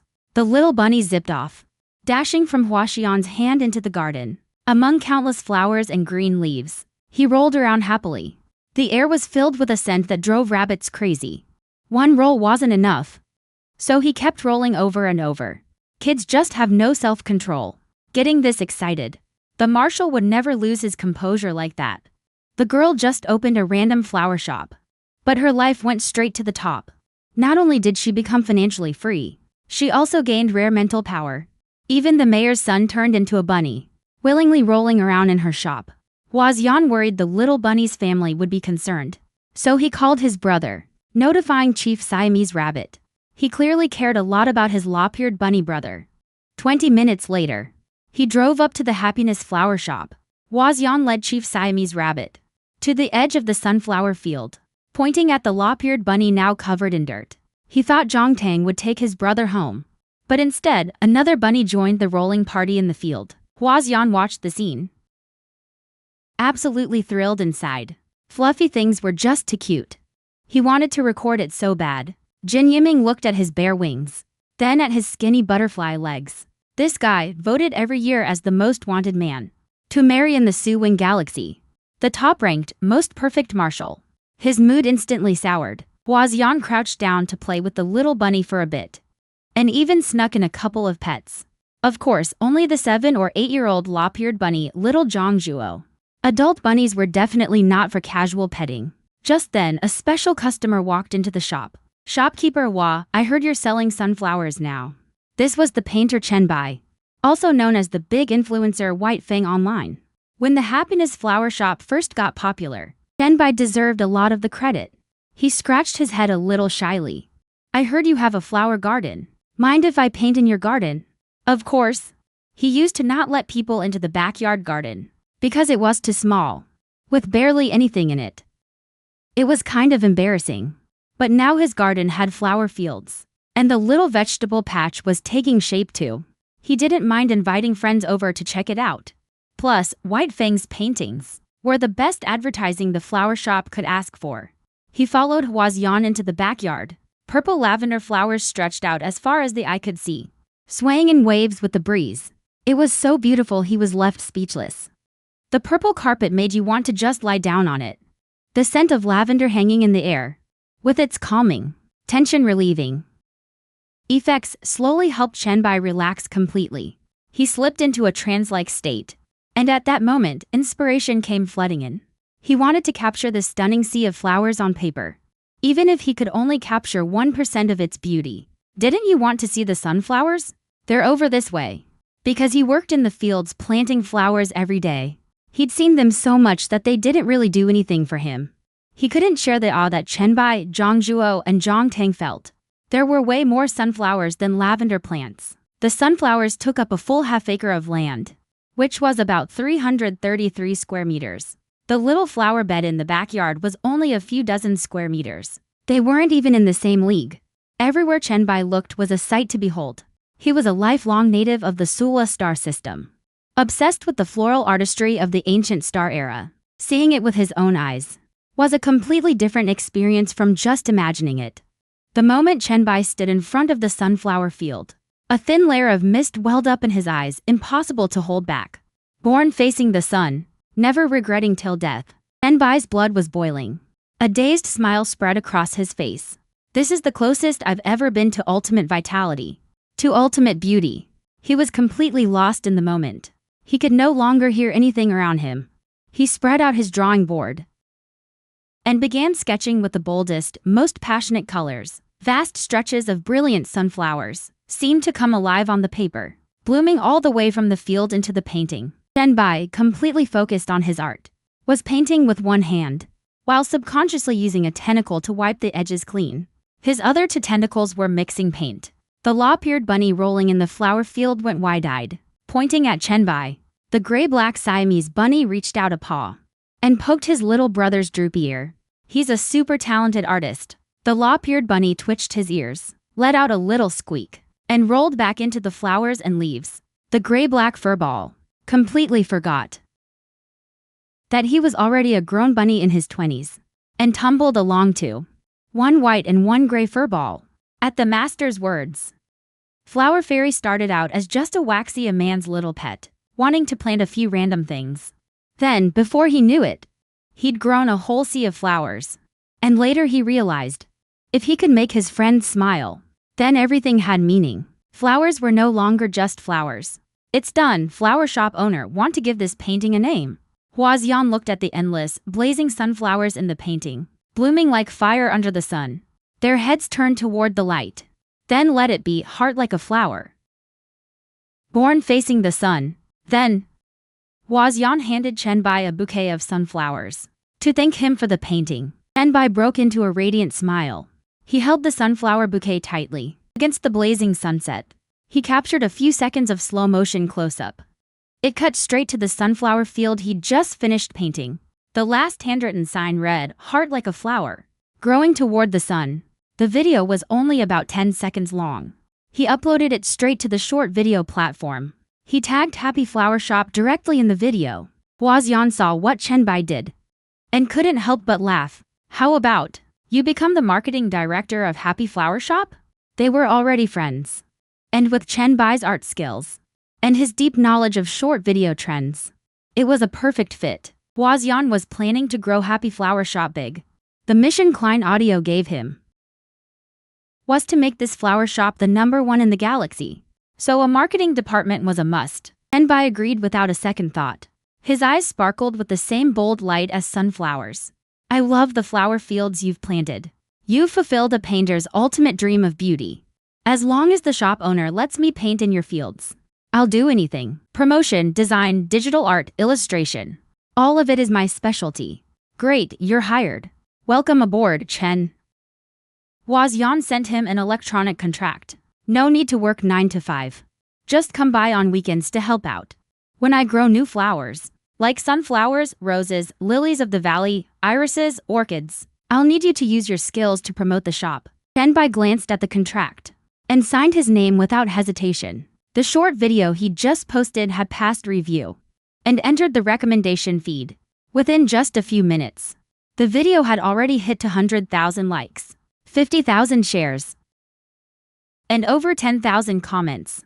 And the numbers were still climbing every second. Fans and random viewers in the comments were losing their minds.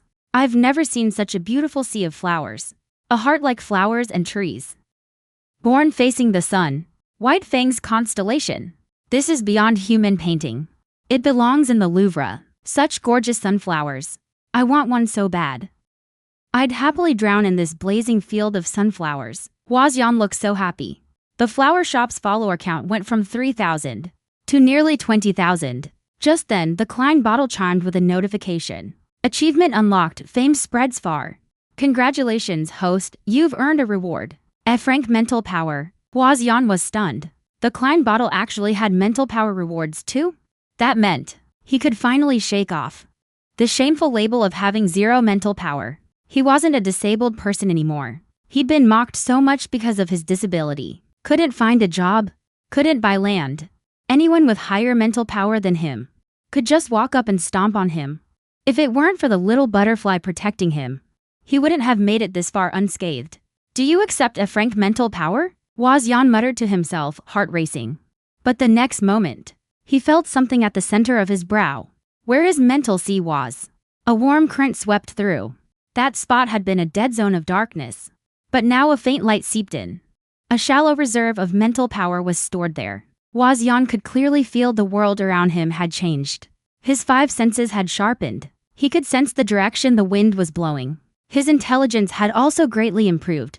He could even see inside the lavender flowers, counting every single stamen. His hearing had improved too. But most importantly, he could now sense mental power. A thin layer of sweat broke out on Huaxian's forehead. He looked at Arno working behind the register and vaguely sensed that Arno's mental power level was far above his own. He looked at Chen Bai, who was designing the logo for Happiness Flower Shop. Chen Bai's pressure was much lower than Arno's, but still enough to crush him. Huaxian's gaze swept to the backyard garden. A gray rabbit and a white rabbit, both fluffy, had mental power levels far higher than his too. It seemed that after awakening mental power, the world wasn't all that great either. Anyone ranked higher than you could release just a bit of their mental power and easily suppress you, leaving you unable to move. His instinct would tell him to put distance between himself and anyone far stronger than him. Huaxian wiped off his cold sweat, walked into the lavender field, and took deep breaths of fresh air. Jin Yiming, the butterfly, noticed Huaxian didn't look right, so he fluttered his damaged wings and flew toward him. He didn't know why, but a terrifying feeling he'd never felt before surged up from deep inside. Every single brain cell in his head was screaming danger. Extreme danger. Don't come closer. Huaxian backed away, his pupils contracting violently. It was like what was flying toward him wasn't a pretty little butterfly, but an unscalable mountain. A giant sword that could pierce his very soul. The cyan-winged nether butterfly froze. This was the first time he'd been rejected. He was hated. Huaxian pressed his hand to his forehead, gasping and sweating. Wave after wave of intense dizziness hit him. He had to brace himself against the wall. Little butterfly, what rank are you exactly? Just standing next to you. I can barely breathe. The Marshal's golden eyes locked onto him. And suddenly he realized something. Hua Xian's brow. His mental domain was wide open. There was a faint mental energy fluctuation inside. The lowest rank possible. He'd never awakened it before. Didn't know how to control it? Didn't know how to use it? And didn't know how to close his mental domain either. So when faced with someone at 3S rank like him, it was especially painful. Just as Hua Xian thought he was about to pass out, it felt like an invisible hand covered his forehead. With that hand's help, the mental domain at his brow closed, shutting everything out. The pain slowly faded away. Hua Xian crouched by the wall and could breathe normally again. He looked up. There was no hand on his forehead, but there was a golden butterfly. It was the one he raised. The little butterfly's tiny claws pressed against his brow. Thanks, you helped me again. So clumsy, always making me worry. He couldn't talk to him and couldn't shift back to human form to teach him how to control his mental power step by step. Normal people awaken their mental power and got their mimic forms at birth. From a very young age, their families taught them how to use it. Once they started school, disabled people who hadn't awakened weren't even allowed to take mental power classes. That's why Hua Xian knew nothing. What do we do? The Marshal suddenly came up with a clever trick. He automatically connected to the light brain ring on Hua Xian's wrist. With a beep, Hua Xian looked at his light brain. A document appeared on the ring. Basic Guide to Mental Power Control. It was over 50 pages long. He read through it carefully, line by line, and learned many new terms, like mental stagnation, how to control the mental power inside the mental domain, and when to close it off. The simplest mental attack, the mental spike. So back then, all I had to do was close my mental domain. When facing someone stronger with no hostile intent, I wouldn't feel any pain. Hua Xian turned to look at the golden-winged butterfly on his shoulder. Are you stronger than all of them? The butterfly flapped its wings. Hua Xian could actually tell from its movements. Man, I really hit the jackpot. Picking up a butterfly to keep. And it's a butterfly with an insane mental power level. The golden-winged butterfly watched his focused profile, thinking he was the real lucky one. If he hadn't met him, he might never have had the chance to live in a real sea of flowers, to smell the scents that let him sleep, or to eat such delicious food. His injuries might never have healed. At mid-level mental power, you can only sense one level above. You can do a basic one-stage mental spike attack. D rank can also use mental blades for cutting besides the mental spike. C rank can sign up for the Federation course. B rank gets you one special skill beyond basic attacks. A rank can apply for government jobs. Getting a stable position made him a bit envious. He thought the benefits were great. So in the Sulu star system, the higher your mental power level, the better the perks you get. In a star-faring world where the strong rule, the weak don't have many rights. Still, awakening at F rank was something. He needed to grow the happy flower shop bigger and better. The more achievements he unlocked, the more Klein Ping would reward him with a higher mental power level. Hua Xian wanted to get stronger. He couldn't just rely on the little butterfly to save him every time danger came around. That wasn't his style. He'd rather blow up his enemies himself. That short video account from day 0. He got a ton of positive DMs and comments. Some fans even suggested he set up an online storefront so they could place orders online. Hua Xian thought it was a great idea. So he set up 2 storefronts. 88 lavender bouquets per day. 88 sunflowers per day. Customers could pick up in store or get delivery right to their door. Almost the moment he listed them, he got a dozen orders right away. It was another stream of income. You worked hard. He could handle both the physical store and online orders. He handed the orders off to his staff. Thanks to Chen Bai's short video from yesterday, the people of Qingshan City were more hyped about sunflowers than ever. Customers lined up in long queues to buy them. I gotta get the same ones as Big White Fang today. Across all of Qingshan City, Happiness Flower Shop had the prettiest flowers. Flower Fields Joy has so many branches, but all they sell are those fake crystal diamond flowers? They're totally boring. Flower Fields Joy is bad luck. One of their branch managers got arrested for theft, I heard. Customers were super pumped. In just one morning, they sold over 200 sunflowers and about 70 or 80 lavender bouquets. Good thing the sunflowers grew so fast. Overnight, tons of new buds bloomed. They could easily keep up with demand. Today's sales broke records. Wazyan felt a huge sense of accomplishment. At this rate, Happiness Flower Shop making millions a month wasn't just a dream. Because of the theft arrest, the Flower Fields Joy branch on the corner completely shut down. Wajin stood at the street corner, staring at the shuttered Flower Fields Joy. A fresh release sign was posted on the door. The location of this shop was actually pretty great. 10 times better than where Happiness Flower Shop was now. In business, presentation matters. Timing and location matter too. Happiness Flower Shop was tucked in the back. Not only was it out of the way, but the space was small. But the shuttered Flower Fields Joy spot was over 2,000 square feet. Happiness Flower Shop had been getting more and more customers lately. The shop was way too crowded. The line stretched out the door. It was super inconvenient. Over time, customers would get frustrated and leave bad reviews. So Wajin pulled out his phone and called the number on the lease sign. "Hello, are you the landlord? I'd like to rent your shop." Little Butterfly ate 7 pounds of rice every meal and wouldn't let anyone call him a foodie. His master only ate a few ounces of rice. What kind of family could afford to feed all of them? Ever since Wajin moved the shop into the big 2,000 square foot space, he handed the day-to-day work over to Anyuo. He spent his time in the backyard growing flowers, veggies, and teasing Butterfly. Now, the roses in the yard were sprouting fresh branches, and the rice had grown golden stalks. Wajin had to admit he was craving it. After all, eating meat every day got old fast. Wajin ordered a sickle online. He put on a straw hat and gloves, and bent over in the rice field to harvest. Ever since awakening his Efrank mental power, his stamina had gotten a bit better. But bending over to cut rice for so long still wore him out. After about an hour of hard work, Huajin felt thirsty, so he sat by the edge of the field and drank some water. Jin Yimingdi had no idea what rice was. Seeing Huajin sweating from all the hard work, the butterfly gently flapped its wings. Whoosh, whoosh, whoosh, dozens of 3S rank mental power slashes shot out instantly, sky-cleaving strikes. The Marshal had once used this move to help Huajin plow the fields. Now he used the same move to cut the rice. Rice stalks went flying everywhere. So this was the gap in power? He had huffed and puffed for over an hour cutting rice, and had only gotten through 0. His pet butterfly used 1 second to cut all the rice in an entire acre. And it was cut super clean and even. The rice-cutting Marshal butterfly finished and turned to look at him, looking like he wanted praise. Huajin gave a thumbs up, "Nice work." The Marshal's handsome face turned red.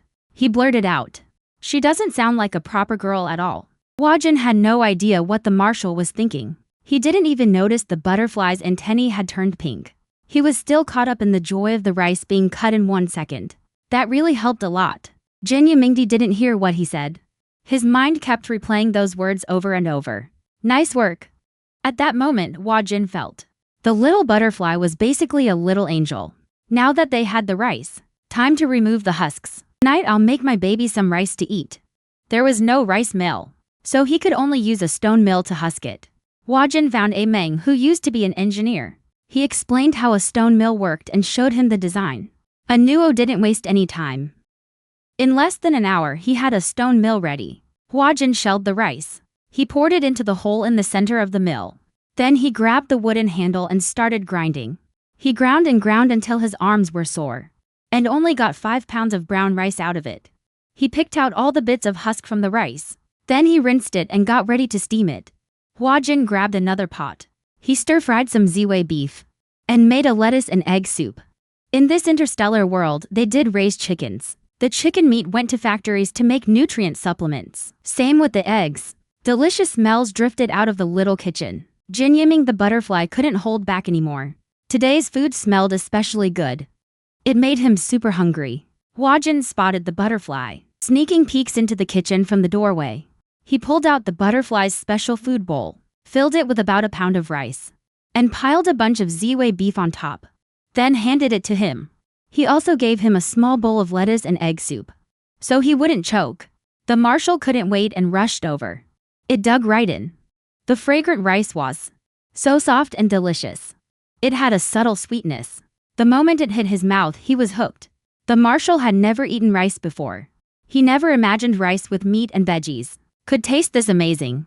Best of all, His stomach felt great after eating it. He scooped himself a big bowl of rice, sipping soup and eating his veggies, taking his sweet time. You like it? Jin Yiming was too busy scarfing down food to even answer. Before long, his bowl was empty. He pushed it over with his little paw, his golden eyes full of hope. More.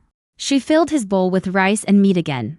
Jin Yiming polished it off in no time, still wanting more. When he pushed his bowl over for a fourth serving, her tone was already getting a bit annoyed. There's not that much rice left. Counting this bowl, you've eaten for pounds. You're a bottomless pit. On Blue Star, a normal adult, eating half a pound of rice in one meal was more than enough. He'd worked his butt off milling 5 pounds of rice, ate 3 ounces himself, planned to feed some to the butterfly, and save the rest for white porridge that night. But now there wasn't even enough left for porridge. Jin Yiming felt a little sulky about being called out. When he was harvesting the rice, they called him a hard worker. Now that he was eating it, they called him a pig, turning his frustration into appetite. The Marshal downed his 4th bowl. He pushed his bowl to the girl across from him a 5th time. She scooped him the last 7 ounces of rice and grumbled, "You eat way too much. What kind of family could afford to feed you?" Did she have any idea how hard it was to mill 5 pounds of rice? It took forever. And her arms were sore. And he just wolfed it all down in a few bites. He wasn't some pretty boy who needed a woman to support him. He could take care of himself. The rank of federal marshal came with a big salary.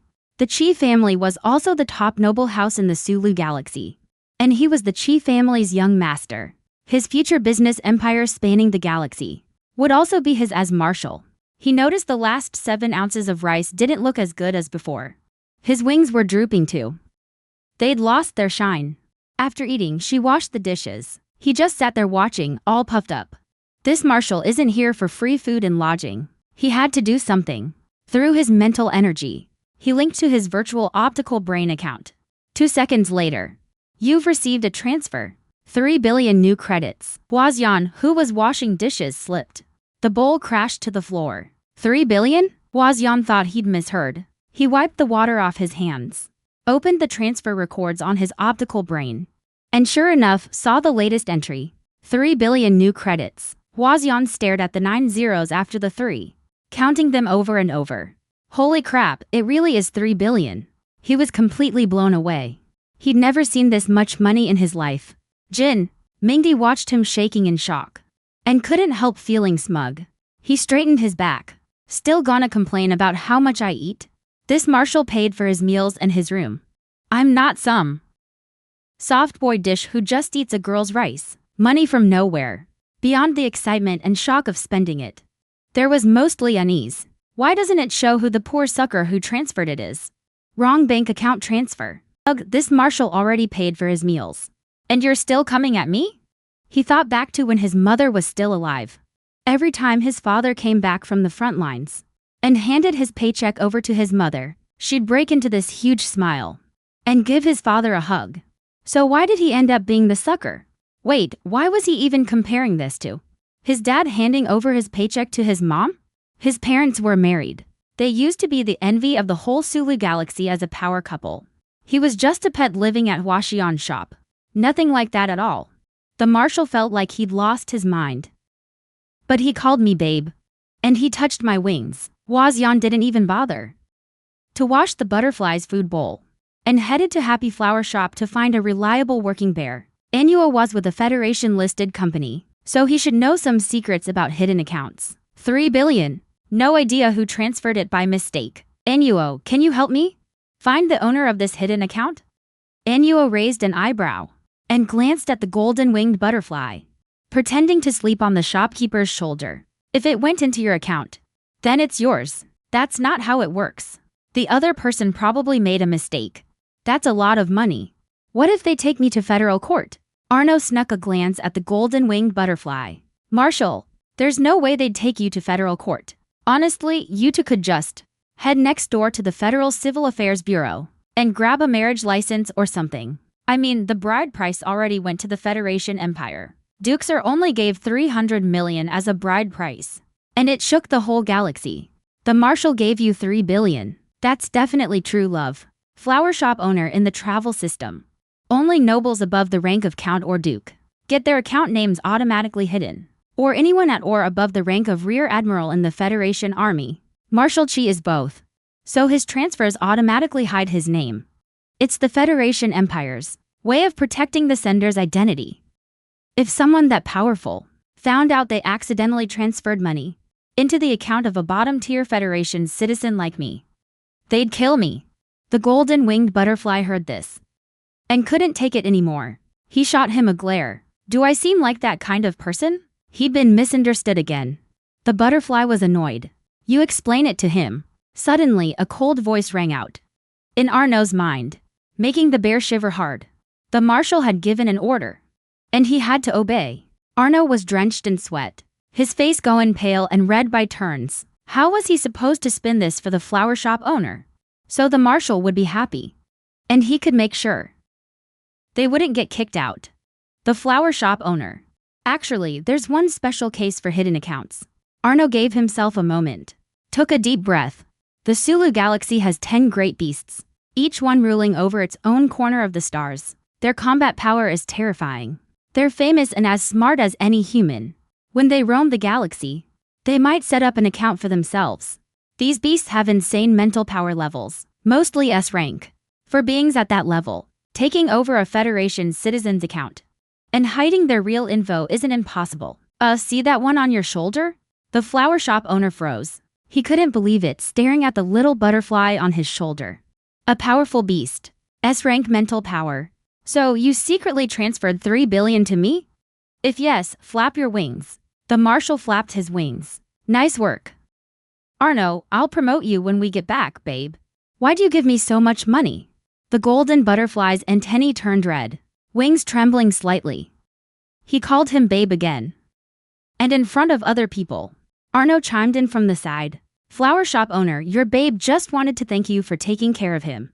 I mean, your babe has been living at your place for over a month, eating 3 meals a day on you. Those reishi mushrooms you grow are super rare. He ate so many. He felt bad about it. He wanted to make it up to him. Man, I'm such a clever bear. 1-0, the shop owner's babe. The Marshal's face was completely red. A real once-in-a-lifetime sight. Babe's loaded. Dropped 3 billion just like that. He totally bought it. Arno's story. His look at the golden-winged butterfly softened a bit. The little butterfly really did have crazy combat power and an S-rank mental level to match. Plus, the little butterfly was smart, could understand what he said, always protected him whenever he was in danger. Except for how much it ate. Everything else was perfect. With the money in hand, the flower fairy swore he'd never badmouth the little butterfly again. It's just 10 pounds of meat per meal, right? Just 5 bowls of rice per meal, right? Bring it on. He'd even throw in dozens of pounds of brown rice. His back didn't ache anymore. His legs didn't hurt. He could push the stone mill and work day and night without stopping. The golden-winged butterfly happily flapped its wings. It loved rice. Arno watched the flower shop owner leave and secretly let out a sigh of relief. That was way too close. Good thing I'm quick on my feet. Made up that whole fierce beast story. 10 minutes later, Arno got a call from Federation Army headquarters. For your outstanding performance, Marshal Chi has given his approval. Headquarters has decided to accept the Marshal's proposal and promote you 1 rank. Congratulations, Arno's jaw dropped. Then he was overjoyed.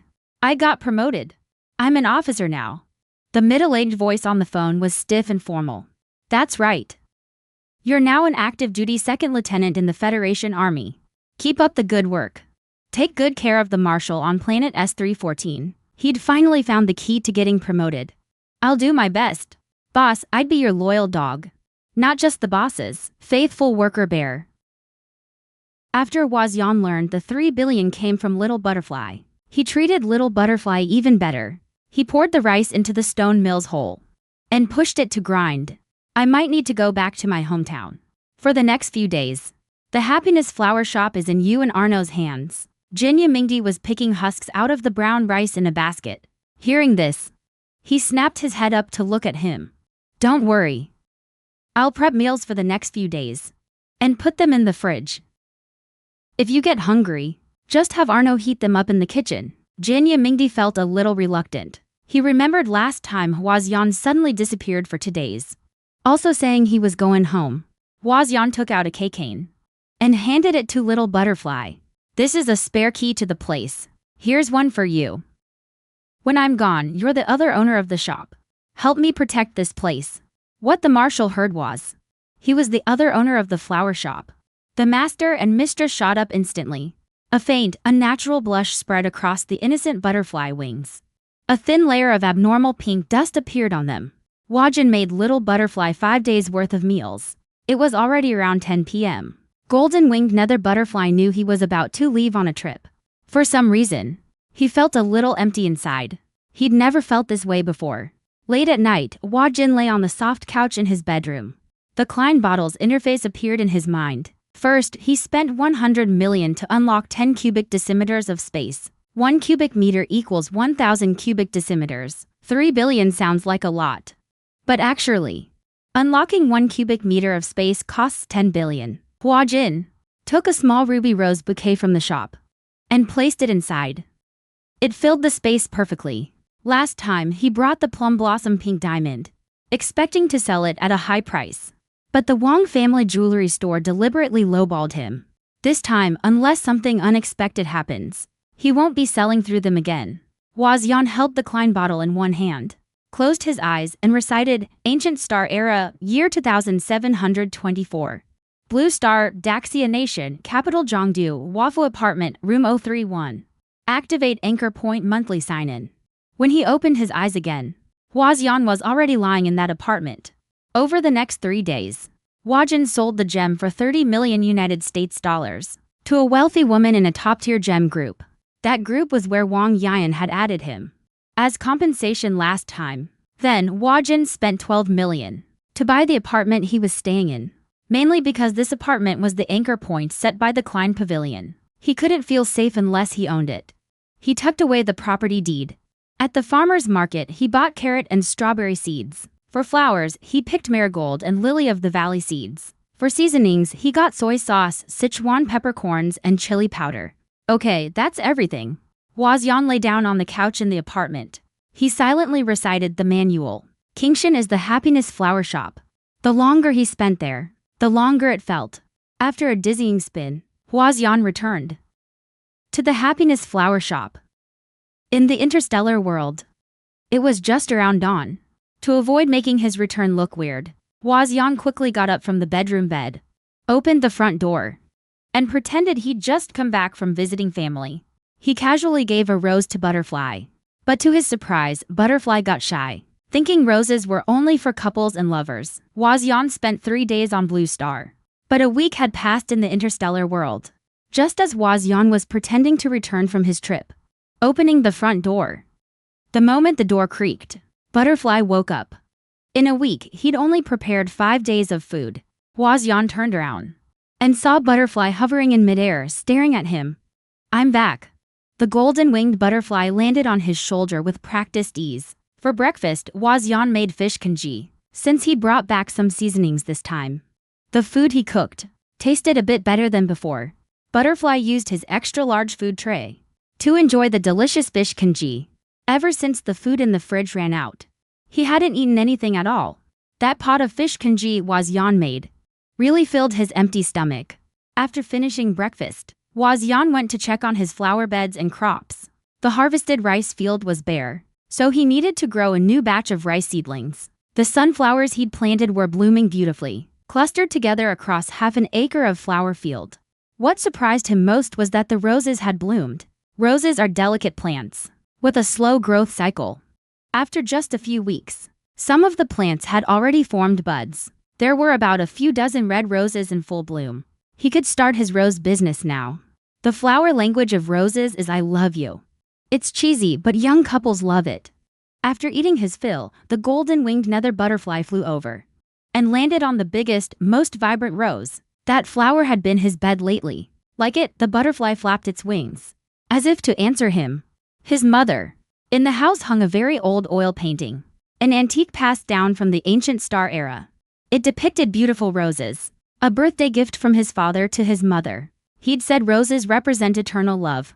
Then I won't pick this one. It's yours. The golden-winged nether butterfly accepted this special gift.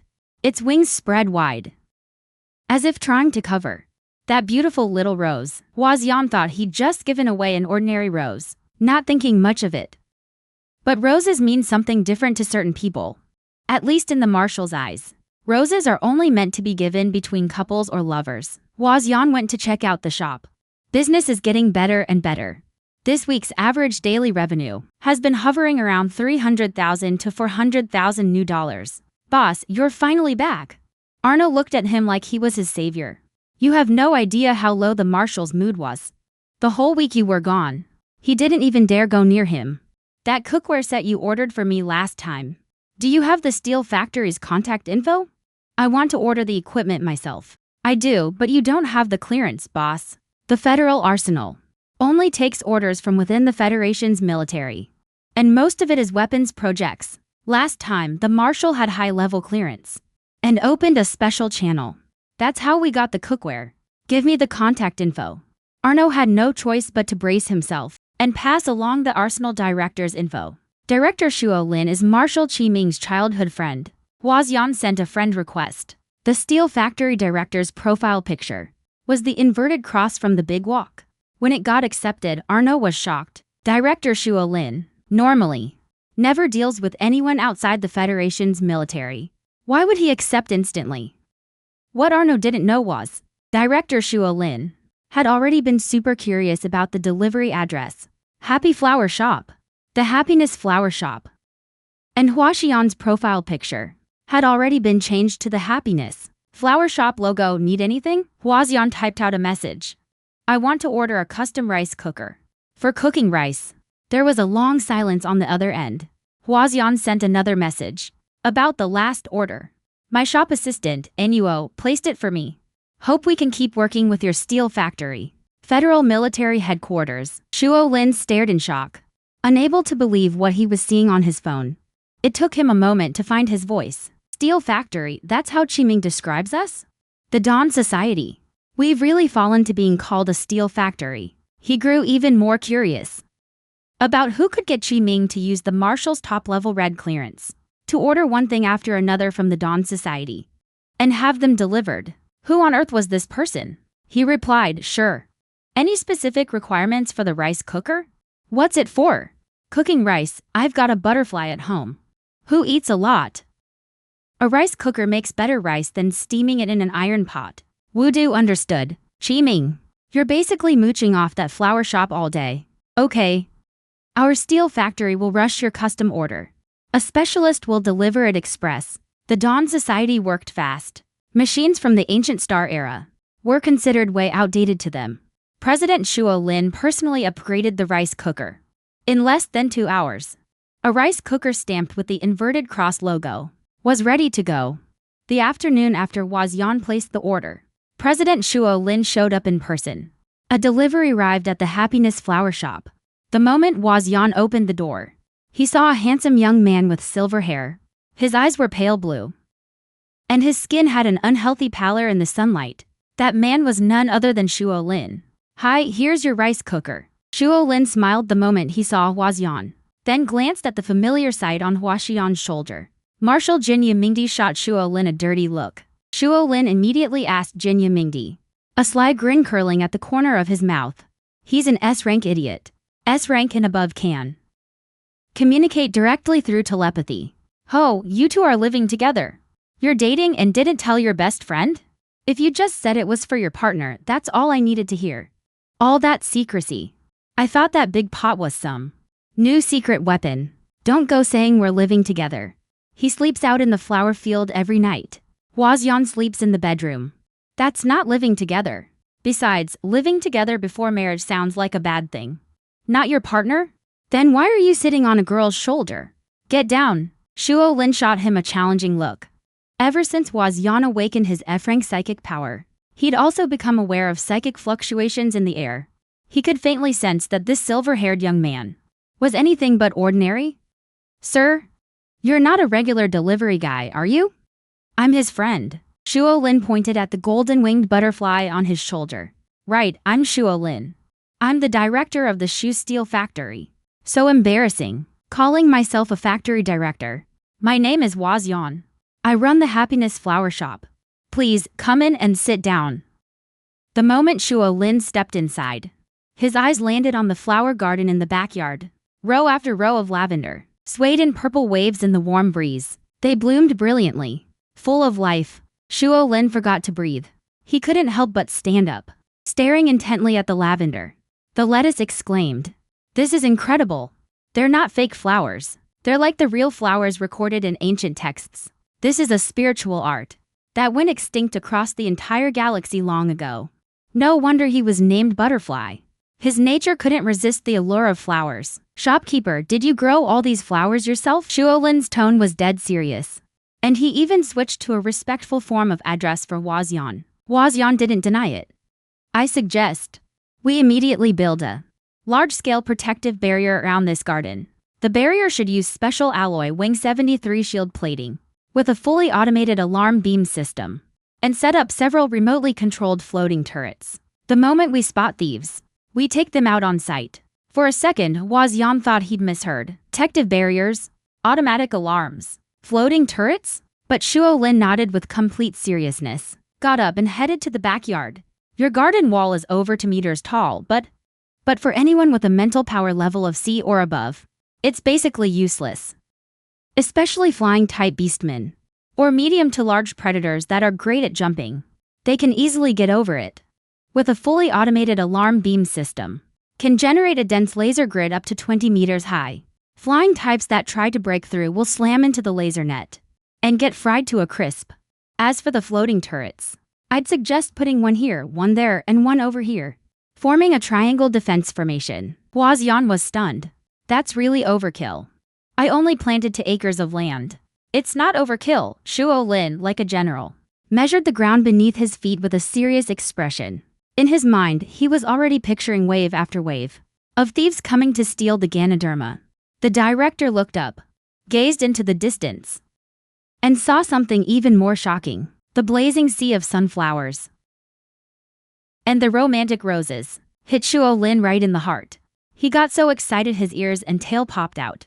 His work instincts kicked in, and he couldn't help it. He started planning a military-grade protective net over there. That 2-acre Ganoderma field needs much better defense systems. I think we need to add some combat robots to patrol and guard 24/7s. And we should set up a dome shield in the air. If the weather turns bad and acid rain comes, just press the button, and the dome will firmly protect the field inside, keeping the acid rain from damaging the plants." The director might be a bit dramatic, but the acid rain thing was actually a real concern. "We really need to guard against acid rain.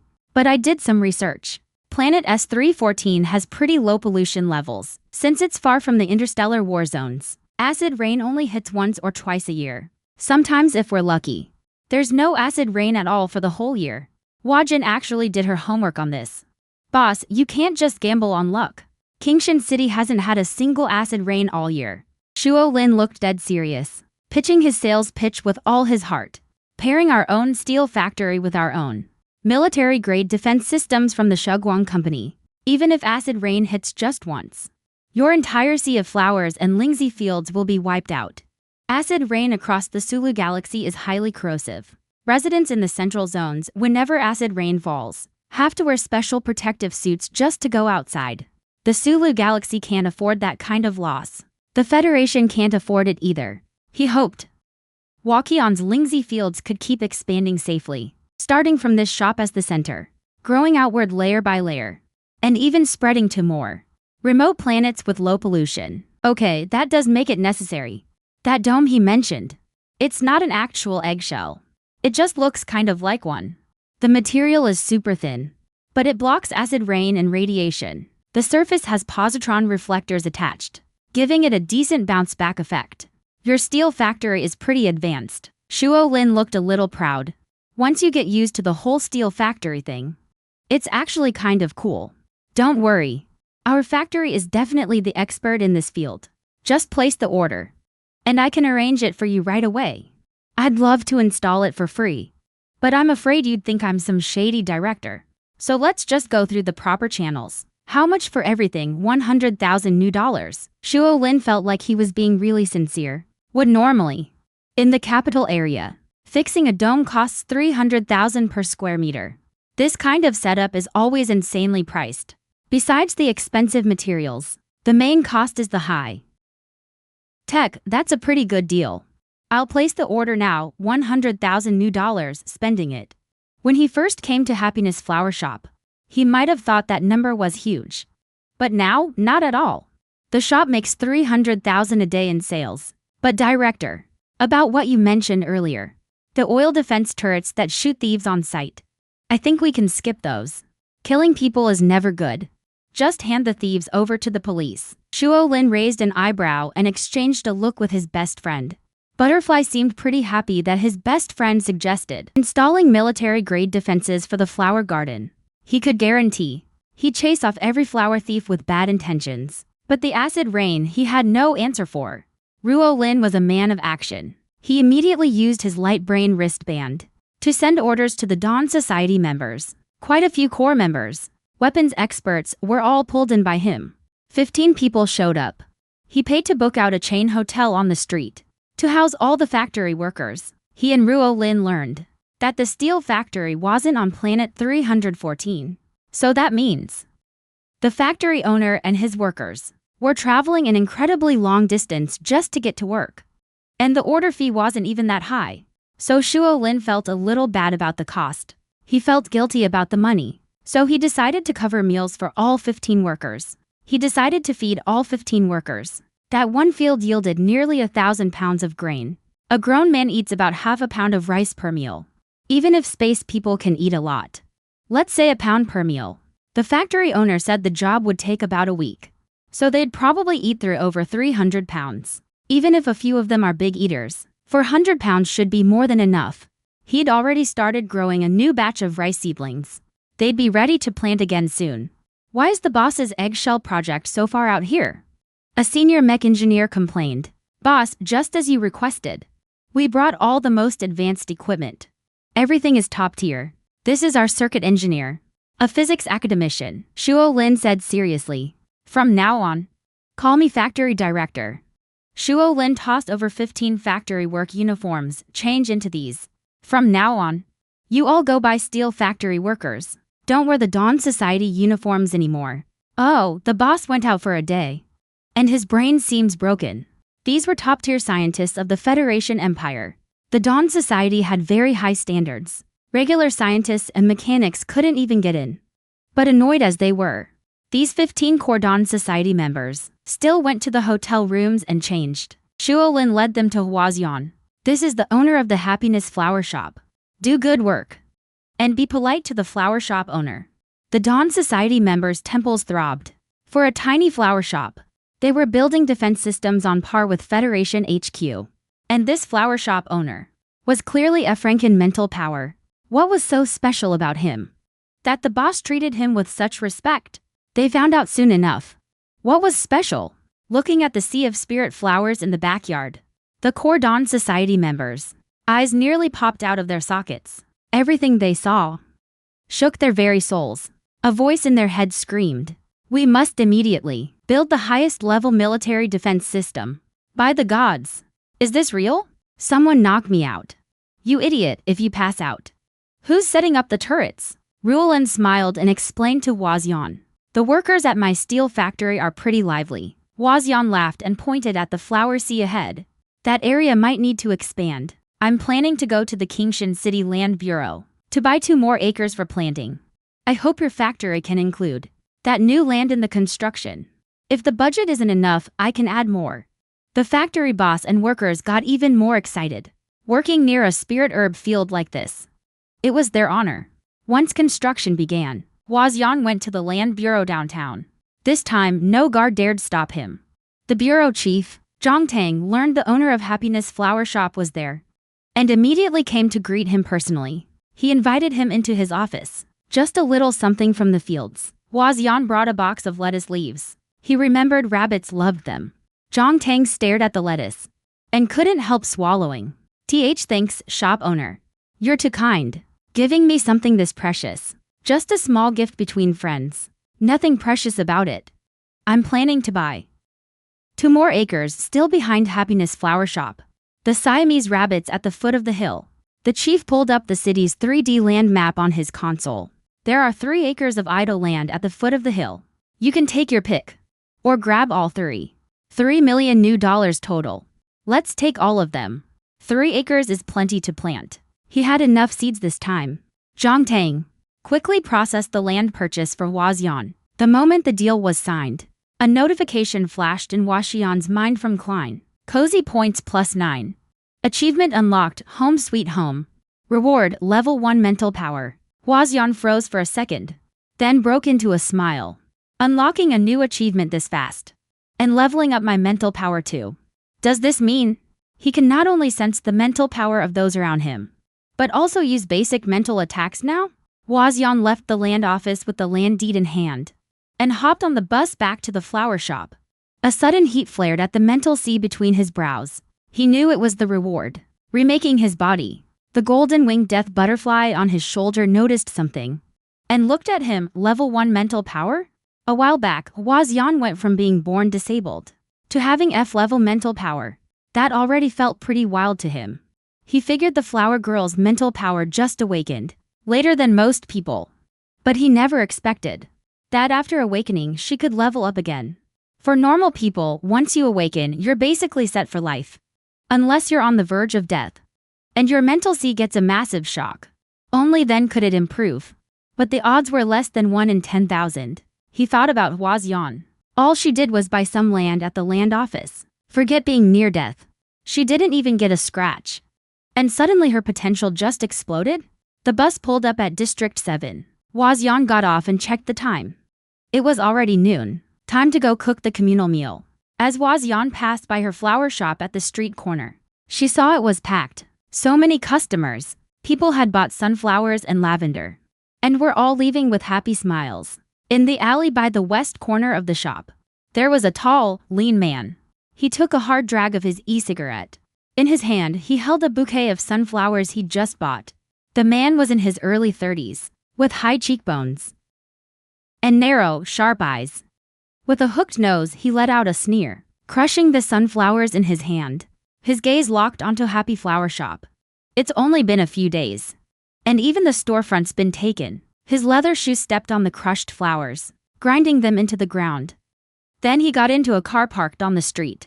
The car headed toward Qingshan City Prison for a prison visit. His dumb little brother, Yin Feng, never imagined that giving their youngest brother a branch store would cause this much trouble. The business got crushed by competitors. The store went under, and he got 3 months for aggravated theft. Yin Feng stepped in to bail him out. But strangely, they refused. They insisted Yin Bei serve his time. He pulled every string through the Yin family's connections in Qingshan City, but still couldn't get him out. Yin Feng walked into the prison frustrated. To the visitation area, Yin Bei saw his family, grabbed the bars excitedly and shouted, "Bro, when are you getting me out of here? This place isn't fit for humans. Those violent offenders hate the rich. Once they found out my last name was Yin, they beat me up. I'm hurt, fifth brother. I'll be as quick as I can. I'm working the connections." Yin Feng sighed. But this time, it's really weird. The Gao family and ours go way back. But this time, they won't even cut us a break. They said you stole from some Federation big shot. Are you kidding me? Happy Flower Shop? That place isn't even a real franchise. A Federation big shot, please. If you're gonna make up an excuse, at least make it believable. Yin Bei paused. I don't know if he's a Federation big shot or not. But there's a butterfly in that shop that's seriously strong. That butterfly is the one who caught me. He had me completely locked down. I couldn't even move a finger. Couldn't even make a sound. Yin Feng said he'd avoid that butterfly. Find another way. Yin Bei also told him about the flower field. Yin Feng's hawk eyes narrowed. Then just destroy the field. If you can't have it, ruin it. The man failed to steal the flowers, so he created artificial acid rain, just as he was feeling smug. A turret locked onto him. Meanwhile, Huajin had no idea what the man was plotting. He was cooking for a group of undercover Federation top scientists. He steamed 2 big pots of rice in the kitchen, then stir-fried some beef with lettuce. The fish soup simmered to a milky white, sprinkled with cilantro and pepper. At the flower field, the Federation's top scientists building the defenses had their stomachs growling loudly. Brother Dao, who was setting up the turret mechanisms, had drool running down his chin. They heard from the director that the flower shop owner was treating them to a meal. This is the 5-finger pig rice grown right in these fields. Who knows if it's actually real? If it is, that's seriously over the top. Silly Dao, why are you still calling him director? The boss said. If you mess up the title again, you lose your bonus. A dozen grown men gathered around the table, staring dead at the center. The mouth-watering dishes. Who knew Ziwei beef could be cooked like this? Wait, isn't fish really fishy? How can it smell this good? Chang Shuolin watched the steaming rice come out. Totally pumped. Flower shop owner, thanks for all the hard work. Shuolin originally thought. Just getting a tiny bite of the legendary Ancient Star Era rice would already be a win. But the boss actually served it in giant bowls. No wonder they're Marshal Chi Ming's partner. The Shugwang Society members had real class.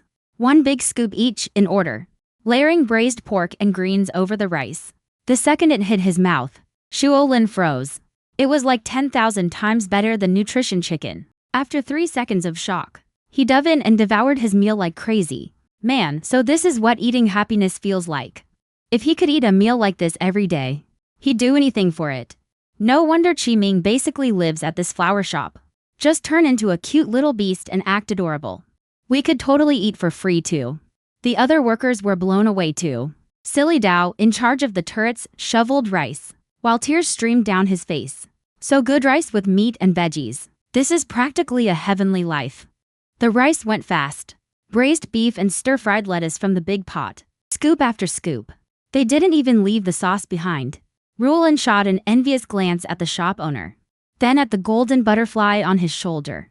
How'd you get so lucky? Well, the factory crew's meals are covered by the shop from now on. When Ruolin and the Shugwang members heard that. Ho, 3 meals a day. That's some royal treatment. Don't worry, boss. We'll build you the most unbreakable defense system. Even if a swarm of bugs comes, they won't get through. I'll add to more floating turrets near the flower beds. The moment an intruder shows up, they'll auto-lock and take them out. I'll raise your laser defense net by 50 meters and double the laser beam intensity. The nuclear blast expert pushed up his glasses. This afternoon, I'll convert your shop's power system into a mini nuclear fission reactor. Wait, are we still a legit flower shop? Something feels off here. That afternoon, the steel factory crew got to work with full energy. Waxian started working on the 3 acres he just bought.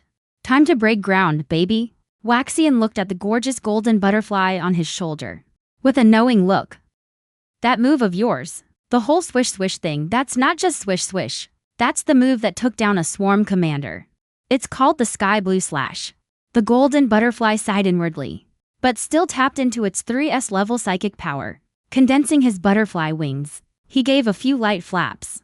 3 flaps sent out dozens of fierce psychic blades crashing into the field like a tidal wave.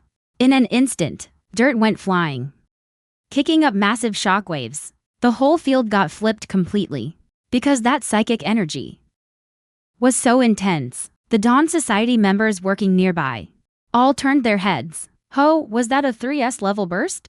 Isn't that the Marshal's signature move? The Sky Blue Slash? We actually get to see it live. Shopkeeper was something else. She's got the Marshal plowing fields. Shuolin's pale blue eyes narrowed slightly. Don't say the word Marshal, he warned. He'd already figured out that Waxian didn't know Kiming's real identity.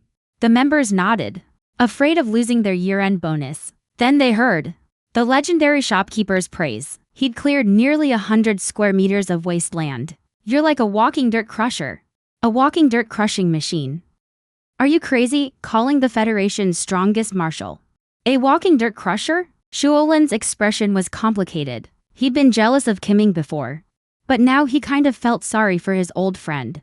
He just stood there watching Kiming, who used to carry the weight of the Marshal title, willingly help Waxian plow acre after acre of land. And that golden butterfly seemed kind of happy about it. Kiming, you've fallen. He spent the money to plant strawberry seedlings on the first acre of freshly cleared land. On the second acre, he planted carrot and green onion seeds. The third acre was for flowers, half marigolds, half lily of the valley. Once the planting was done, it was almost dark. Waxian made dinner for everyone. The second time eating it, they were way more chill about it. And just like that, a week flew by. Director Shuolin, true to his word, set up shop in Waxian's backyard, near the 5 acres of wild land at the foot of the Flower Hill, building a nearly perfect auto-alert beam defense system. On the ground, there were auto-control turrets, plus 3 combat robots, patrolling the fields 24/7. The moment they detected an intruder, they'd switch to combat mode. But the most important part was the acid rain shield device. Director Shuolin very seriously handed a square box with an inverted cross to Huaxian. This is the switch for the eggshell shield. If the weather turns, acid rain, hail, blizzards, anything like that, just press this dark red button in the center. And you're good. Waxian tried pressing it. With a soft click, a light barrier appeared in midair. Points connected into lines, then spread into a full surface. On the ground, thin silver shield walls. On the ground, rising all around, like a giant eggshell. A bird's nest covered his back garden, and all 5 acres of land. In an airtight seal, the factory boss is unstoppable. This isn't just an eggshell. It's practically a palace, 5,000 years later. The technology of this new world is way beyond anything he could imagine. Feels like we underpaid him. Not at all. We're the ones who got the better deal. You fed us rice for a whole week and cooked something different every day. On behalf of all the steel mill workers, thank you from the bottom of our hearts. Shuolin bowed respectfully. The top nobles in the capital and the Federation, council members, never even got a taste of this ancient Star-era Lingzi rice. The Dawn Society could eat it 3 meals a day to their heart's content. This kind of lucky fortune is something he could brag about forever. Well then, we'll take our leave. Won't disturb Marshal Kimming's private time. Over time, and the act might fall apart. Plus, he was afraid of being dragged into being a flower slave. Waxian had spent money to prepare bouquets for all 16 of them. As parting gifts, the factory boss and his 15 workers held them like treasures, afraid they might get damaged. Those with families planned to bring them home to their wives. A month later, the roses had bloomed across half an acre of flower field. Waxian was ready to officially launch the new red roses. Just as Waxian and Chen Bai, while discussing the rose marketing plan, the clouds overhead began to thicken. In no time, clear skies turned into dark storm clouds. Waxian felt a chill. The Jinshin Weather Bureau said it'd be sunny. Could it be that even in the Interstellar age, weather forecasts can be wrong? Up in the sky, a private jet roared through the clouds. It was a Hawk-class aircraft. Target locked. Happy Flower Shop is directly below. Release the rain-inducing agent into the clouds. Yinfeng sat in the cabin, calmly giving orders to his men. Normal rain-inducing agents use dry ice and silver iodide. But Yinfeng hired specialists to mix in toxic compounds that would make the clouds drop highly corrosive acid rain. So what if there's an S-glass butterfly guarding the place? As long as I don't step inside your flower field, that butterfly can't touch me. Yinfeng flashed a sinister grin. Plants can't possibly survive acid rain corrosion. Yinfeng was convinced Waxian was just an ordinary person. He'd done his research too. The shop barely had any staff. There's no way they could cover 5 acres with acid-proof tarps in time. The more Yinfeng thought about it, the more pleased he was. He was sure this time he had already won. The clouds churned violently. A few scattered raindrops began to fall. One drop landed on a rose leaf right in front of him. The once vibrant green leaf withered visibly before his eyes. Acid rain. Waxian instantly realized how urgent the situation was. He quickly pulled out the inverted cross box he always carried with him. He pressed the button on the eggshell. The silver metal on the ground rose up like the walls of a palace. Before long, the eggshell barrier was perfectly formed, like an impenetrable palace. Pitter-patter. The acid rain poured down. Waxian breathed a quiet sigh of relief. He pulled out the remote for the inverted cross and started adjusting the temperature, humidity, and lighting. Outside, acid rain poured down. But inside, it was warm as spring. To keep the toxins in the acid rain from spreading, Waxian used scissors to snip off all the withered leaves. This acid rain came out of nowhere. What's going on up there? What the heck is that thing? Yinfeng held up a telescope, staring in disbelief at the 5 acres of farmland below. Above the flower field, a silver palace had shot up like magic. perfectly blocking every bit of the acid rain. Young master, this is bad. This flower shop's field actually has the shell-type acid rain defense system, which only exists on the capital planet. Are you kidding me? Yinfeng thought it was absurd. The shell-type acid rain defense system is only installed in Federation military buildings, the federal parliament on the capital planet, and the estates of nobles above the rank of earl. What is Happy Flower Shop supposed to be? How do they qualify to build a shell? But he really does have one at his shop. Our acid rain can't get through at all. A shell defense system covering over 3,000 square meters. What does that even mean? Yinfeng ran his fingers through his hair in frustration. Just then, a scream came from the cockpit. We're in trouble, we're being locked onto by some unknown turret. Detecting an unknown red heat source approaching fast, Yinfeng's first thought was that the pilot was lying. Planet S314 was hundreds of thousands of light years from the war zone. It had never been touched by war. The Federation Empire never stationed troops here. There was no way any turrets or weapons existed here. On the cockpit console, red alarms were flashing wildly. The pilot cracked first. He grabbed the parachute pack and tossed it to Yinfeng. Then he opened the plane's hatch and jumped without a second thought. Once the hatch was open, because of the pressure difference inside and outside the plane, a violent wind rushed in, mixed with acid rain. Yinfeng had no time to dodge. He felt like he was standing in front of a giant fan. The wind was so strong he could barely stay on his feet. The acid rain came blasting straight at his face. Bingfeng gasped. The corrosive rain touched his eyelashes. His eyes immediately burned with intense pain. Bingfeng instinctively covered his face with his arm. Through the gaps in his fingers, he caught a glimpse below. There really were two cannon-like objects, flying straight toward the plane. Bingfeng's eyesight was incredibly sharp. His vision had always been exceptional. And one of the extra abilities from his D-class awakening was related to tracking and ranging. Those really were artillery shells. Are you insane? Bingfeng snarled. He didn't even have time to put on his acid rain suit. He grabbed the parachute the pilot gave him and jumped out of the plane's hatch. Just 2 seconds after he jumped, those two deadly floating cannons locked on. They caught up to the plane. Boom! The fuselage was blown to pieces. The shockwave hit. Smoke and flames erupted through the clouds. Yinfeng was closest to the blast. The searing heat burned his arm. The left side of his face got slashed by shattered wing debris. Blood poured down. Worst of all, his parachute caught fire. He had no choice but to ditch it. He shifted into his beast form. But he couldn't fly steady. The feathers on his wings were singed off. Acid rain poured down on him. Bloody fluid seeped from the wounds. The eagle let out a piercing screech. But to survive, he had to push through and dive down. Right below, Waxian was in the shell's monitoring room, operating the remote floating cannons. He clearly saw the plane, continuously scattering some unknown white crystals into the clouds. The more it scattered, the heavier the acid rain fell. Artificial acid rain. What grudge could be this deep? Targeting my flower shop is one thing, but dragging all the residents of Sector 7 into it too? Waxian's face turned serious. His eyes sharpened. Other planets are actively fighting acid rain, working hard to reduce pollution. But you, on the other hand, over some personal grudge, deliberately dumped acid rain on your own city. But it's the people outside who suffer. The surveillance monitors show the area around the flower shop for hundreds of feet. Kids who were laughing moments ago, with their young, sensitive skin, are screaming hysterically for their moms to save them. The elderly, moving too slowly, got soaked the most. Their eye membranes badly damaged, tears streaming non-stop from the irritation. The Happiness Flower Shop at the corner became a key shelter. The shop is packed with people. Young people anxiously call home. Fragile girls break down crying. Grown men clench their fists in anger, cursing up a storm.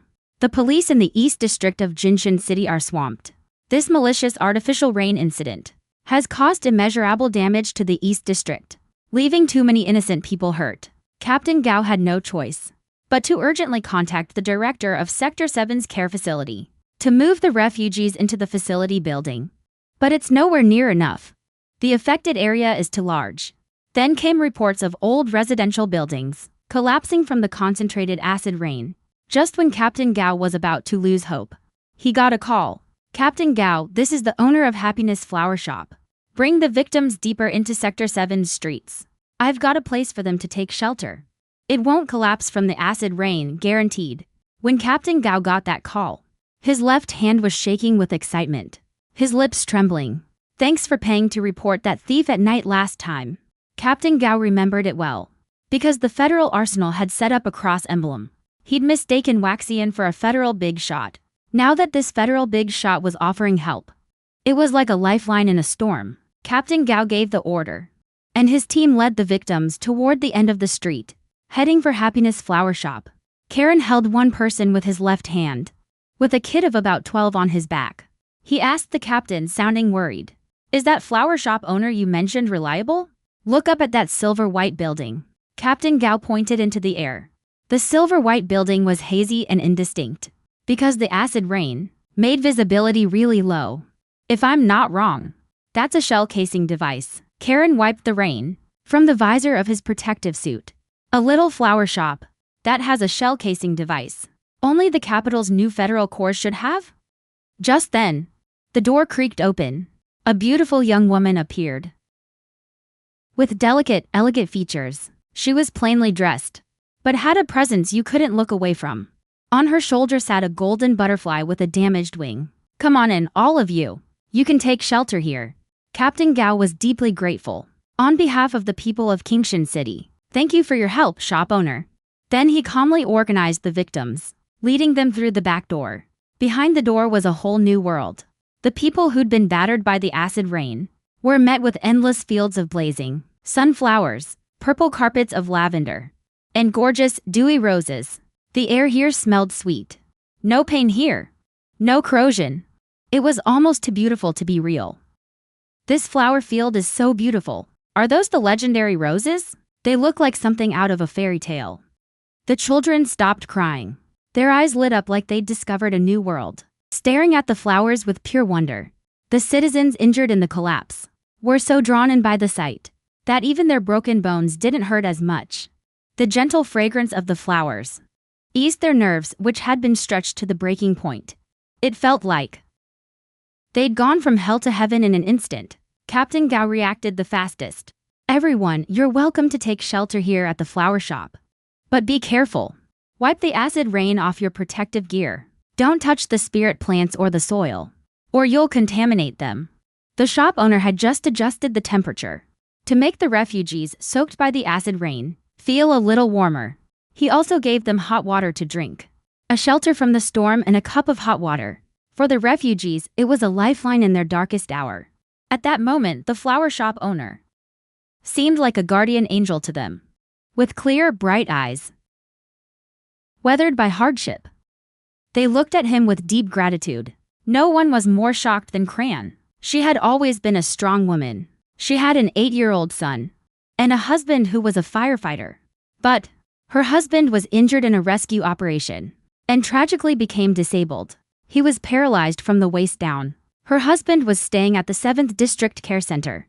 No matter how busy Cran was, she visited him every day. She had heard that in ancient times, 17 roses meant love. She loved her husband deeply and thought of him as a hero. So every time she went, she brought a rose basket. She wanted him to know how passionate her feelings were. She wanted him to know that their love, the family they built, would never change because of this accident. But he said, "Let's get a divorce. Cran, there are no roses in this world."